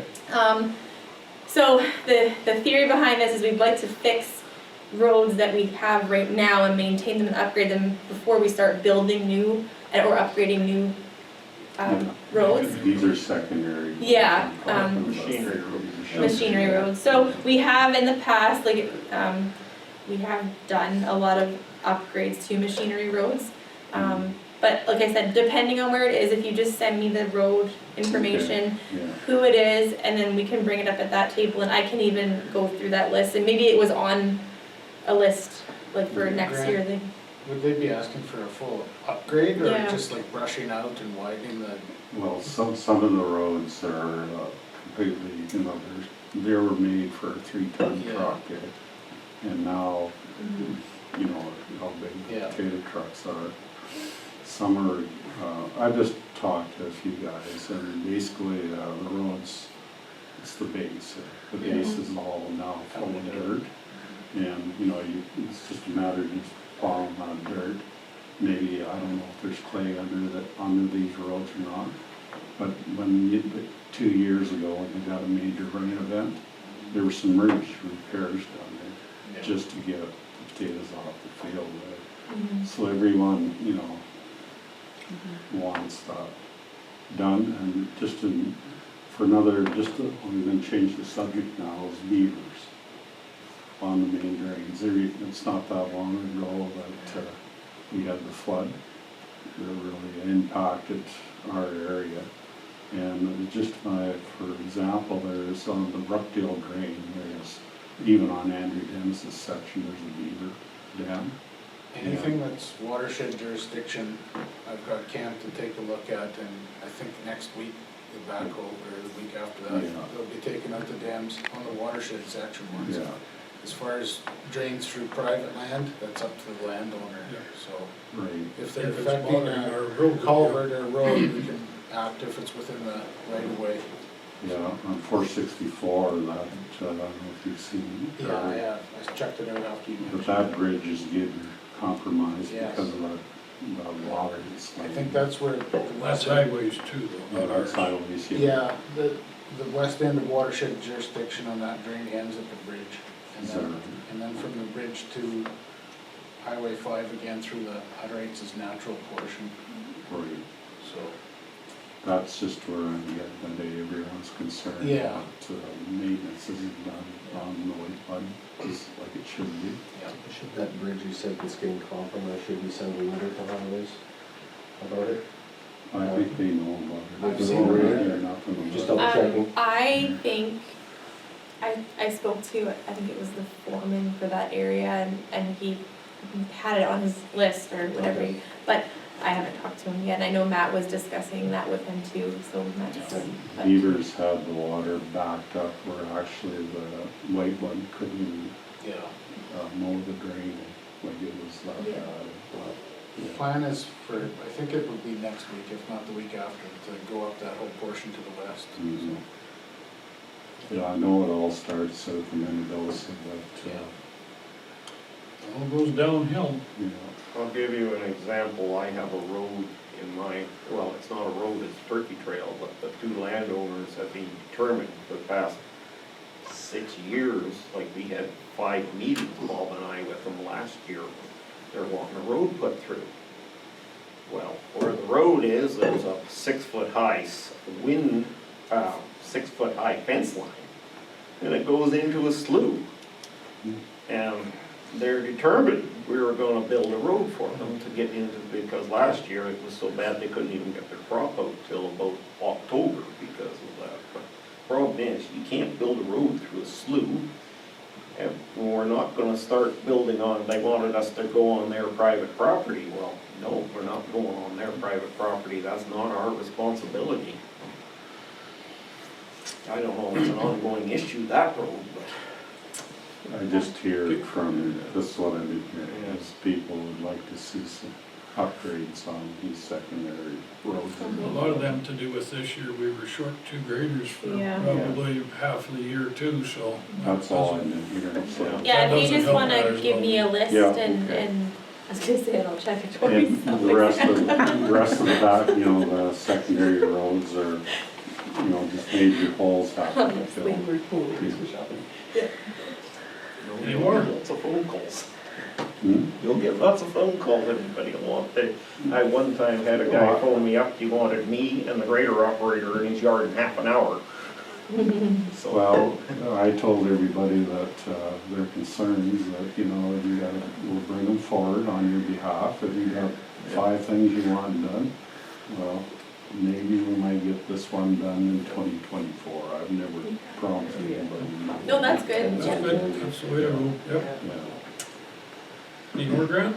No, it's, That's good. Malcolm? Been pretty quiet for the most part. My colorful two said there was more mowing up at the one end and we never got pictures, so other than that, it was just information. Nobody got the email Yeah. for info, so I just left it alone. Okay. Dallas? Perfect. Just adding on what Harold said about the dump over that way. Last time I was there, it was a request just to double check that spraying happened at the time the matter. No, I know, I've already, Because apparently the cutting would have Yeah. happened sooner if the weeds were taken care of earlier, so it kind of was I so off. have discussed that with Yeah. Gopher, so yeah. And then, for our staff party, first of all, Robbie, are you in, or, get butterfly? 1, 2, none? For Friday, 25th? 2. That's been put there. Okay, thanks. For the last week, I haven't actually had, certain milestones for staff appreciation happen yet. So I do have, one 15-year milestone and 2 5. So the only ones historically that I've taken part of, 5-year is like a polo shirt or a golf shirt of some kind. 10 years is a hoodie. And I know 25 years is a watch. Any suggestions of what we do for 15 and 20 years? Because I've never had to do it, and there's no record of what used to happen. Do you remember any time on council, you two over there, that? Trip to Vegas. Right? Oh my There God. used to be a dollar value on our old Right, but there's never been approximately, an but actual record of what people went from, and not there's even in no. the minutes from, Well, I if was, you're gonna get shirts, man, get a quality shirt. Yeah, right, Don't get these so, little pullover ones with a stamp on them, what I've saw before. yeah. so what was, Make it a good, the 10-year was a watch, you said? 25 years was a watch. 5 years is like, you got the kind of a, we had on blue Like too. a golf shirt kind of Yeah, thing? kind of a choice of a polo or sleeveless golf. 10 years is like a hoodie, Yeah, like a zip-up hoodie. As 15 years would it be like, you know, like maybe like just like the black jacket like you girls kind of got, like a, that make sure, sense? that's a bit more money, yeah. And then any suggestions for a 20-year? I don't have one this year, What's the but watch worth? What do you spend I on the never watch? had to do it. The last person who got a watch was Greg. Greg. Greg and I can look that Johnny. up. I forget How who about, it was. I'll look, cause there was something, well, I've been you here for would have it 8 in the years, bills 9 there, years, yeah. And there was something that Sandra used to have that she used to just like Right. say, okay, this is what we got, but I don't even, I've Right, never and seen I- it. That was never forwarded. So you and I can Okay, chat. so I am getting We'll make 150 sure that it's and within our 2.5s. budget. No trips to Vegas will be handed out, unless it's for Whoa. me. I know before amalgamation, just going back to that there, we did sometimes, you would maybe get tickets to a weekend game or something that you. Right, Yeah. right, Or some personal a interest. 20-year, I think there was a trip to a Jets game or a Moose game or something like that. Like, Right. it's just, Yeah, it's nice to reward these people with well, their exactly. years of service and Mhm. And I know Whereas at we the, at the Christmas party too, like there's, the firemen are invited, so we'll be announcing them, but they get their own at they their get their own. fireman's. Yeah. And then Bill Kalinowicz has, stepped up from town side to Good. work with me on that. Some help. So the only other thing, reminder that there is a splash park social Oh, yes. coming up. And when is This- it? This Saturday too, Is it? right? Holy moly. Yeah, so ticket sales would be appreciated. Okay. Yeah. Have you seen Not so much, I don't think, yeah. it? Okay, Okay, that's it for me. Is it? you go first. I don't have much either. We have a new game warden up in the Nepo area by the name of Ben Flipchuck. He used to be there 6 years ago. He's just started up in the Nepo area. Pardon me? What is his name? Ben Flipchuck. FILIPC. on my curling team. Is he? Yes. He's a good curler. He's gonna be a great curler. Him and Curl, the two new men I picked up in Carberry, they have 15 years since combined of them having curled. So, they'll get better. I curled with Ben 6 or 8 years ago. Yeah, no, he's Very good. He's good. Good kid, yeah, sure. Good. I went to the RCMP building opening the other day. It was pretty interesting. Yeah. Good for them. This coming Friday night in Nepo, they're at the curling rink, they're having a send-off thing for Terry Ursel and her senior Oh, ladies yeah. curling. I've been asked to attend there, so I'll go to that. Anybody else, come on up. I got something there too just now from, I don't know about it. Yeah, I gotta look at it. Yeah, they're going to Yarmouth for the Yeah. Canadians, so, Awesome. which is really good. Other than that, just the parades in Nepo and Carberry there. Hope you're afraid to help out if you can or whatever. It's really a good deal. Other than that, that's good. Thank you very much for everybody. And Trish, go ahead. You got Trish. how many minutes? If you're gonna be more than 4 minutes, I need to change my SD card. Okay, I'm just gonna, I'll just, That's a Okay. good idea. Have that. Oh, don't change it yet. Recording stopped. That was one of the worst ones. for even 3 at the 4 end months. of each month, like, I don't want to remind you, but at least I'll have them for the next meeting so that I can pay you out. Like, at least they're up to date and then you're not having to go back for like months, as some of you may have done in the past. Let's put herself last. Oh, I should pay myself. I'm good to go. You're good? Okay, yeah, I'll explain a bit more too. Go ahead. Okay, just a second, now I gotta. Ready, Ray? Yeah, We're good. Recording in progress. Okay. So, yeah, Christmas stuff, Christmas party is November 25th at, what time? Cocktails 5:30. 5:36. Okay. So, it'd be great if you guys could attend it at the Carberry Community Hall. Just question, we had discussed joint signage on our joint buildings, just to kind of acknowledge that it's a jointly funded facility. We have one made for the community center that's in town for the Scotties, we had it up there, so think Harold and, That was backing up on that one. yeah, so I'm gonna bring it up again at the joint committee. I But we- touched base last joint, and Grady said he hadn't forgotten, but they were close to finalizing The their new rebranding or logo. whatever, okay, I wonder So that. they didn't wanna Okay. waste the cash. Okay. He's gonna let us know as soon as he's ready with his half. Okay, maybe I'll follow up with him then. Okay. Update on our DFA wildfire claim. So backing up to 2019, we had a wildfire that Shiloh actually had, and it kind of progressed, and we had a prevention set up with our fire department so that it didn't jump the line. So costs to pay our departments to be out there and had the highway closed there for a while, and just kind of preventative costs we submitted to the government to see if they would give us money back. They got back to us and said that basically it wasn't enough of a financial burden on the municipality that they would not open up a DFA claim.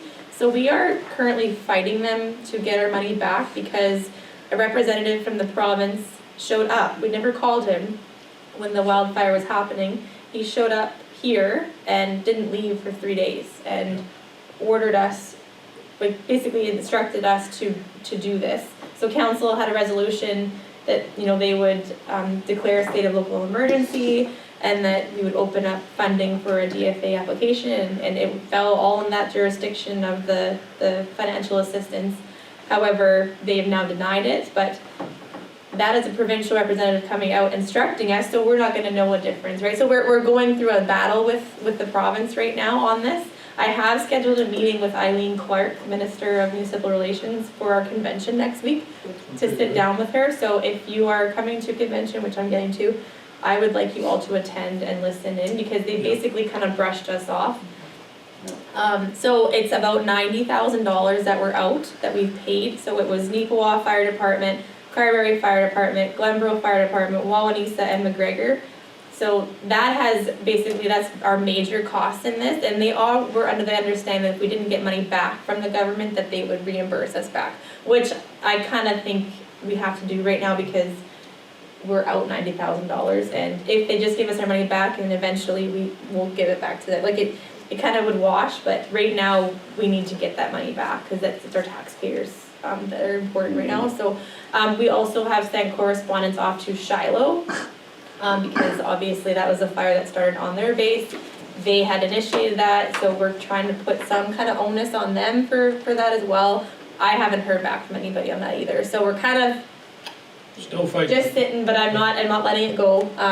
So just so you're kind of all aware, if anybody mentions a wildfire claim, this is what it's all about. Especially when the guy was sitting right there telling us Yeah. what we had to do and we could get claimed back. Yeah, the promise was made from him, like you would think a provincial representative, he knows what he's talking about, he's all this, you know, advice, so you take it. Anyway, that's kind of an update on that. 2021 audit, I'm still working with our auditors. They're, oh yeah, I'm not gonna say too much, but I'm fighting with them right now. Our audits, normally our audits are due June 30th of each year to be done. Myers Norris Penny does our audit, they're contracted to do our audit. They have always put a delay on our audit. I've been after them, it's not done. We've sent all their information to them, I'm just waiting on them. Is this the second year of our 2-year? So I am renewing, yeah, so I have audit tenders out right now to get for the next few years, so I haven't. The town has been happy with their. Yes. So anyway, just so you know on that perspective, because with our audit not being done, it holds back us applying for our new PUB rates for our utility. It also holds back our gas tax funding as well that we get from the government. So that's an issue. Convention is next week. So I think everybody is attending. I think so. It's on Monday to the Wednesday. We usually go in on the Sunday night. And I've got rooms booked, all in your names individually, so if you show up at different times, your name will be in the system, so you can just go on in whenever you'd like. Gala tickets, I have purchased individually. It's Delta, sorry, yes. So it's right where the, yeah. I will send out an email and information on this a little bit later, but just so you know, and then there's a gala on the Tuesday night, and we all usually attend. If you are bringing a spouse, that's fine, I just need to know and order an extra gala ticket. So. I'm not planning on attending like these or just come and watch. Yeah, and I think Debbie's So if coming. you have an extra one, feel free to use mine. Yeah, and I didn't know if anybody else's spouse's grant is. Yeah, it's Heather's coming. Yeah, okay. If your spouse is coming, you're responsible for their ticket? For the price of it? I'll take that.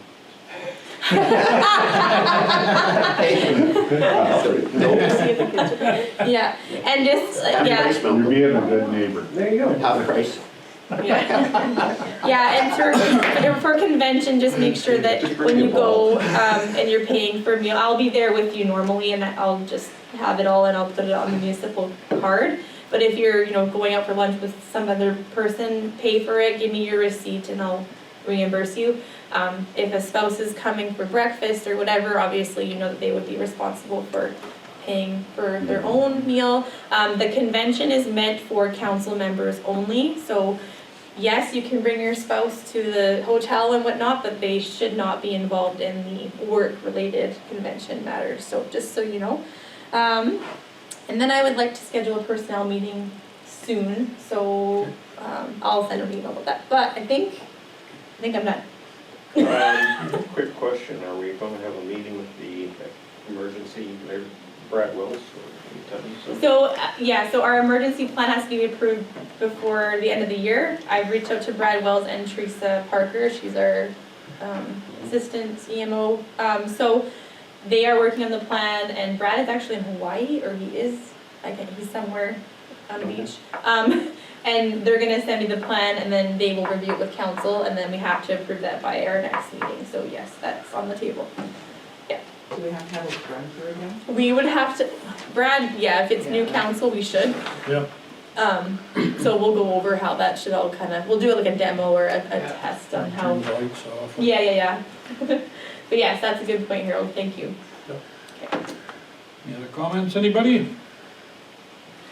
We're down to the one everybody likes, the adjournment. Resolution 2252, 2022. Be it resolved that the regular meeting of council now adjourn at 12:14 12:14 PM.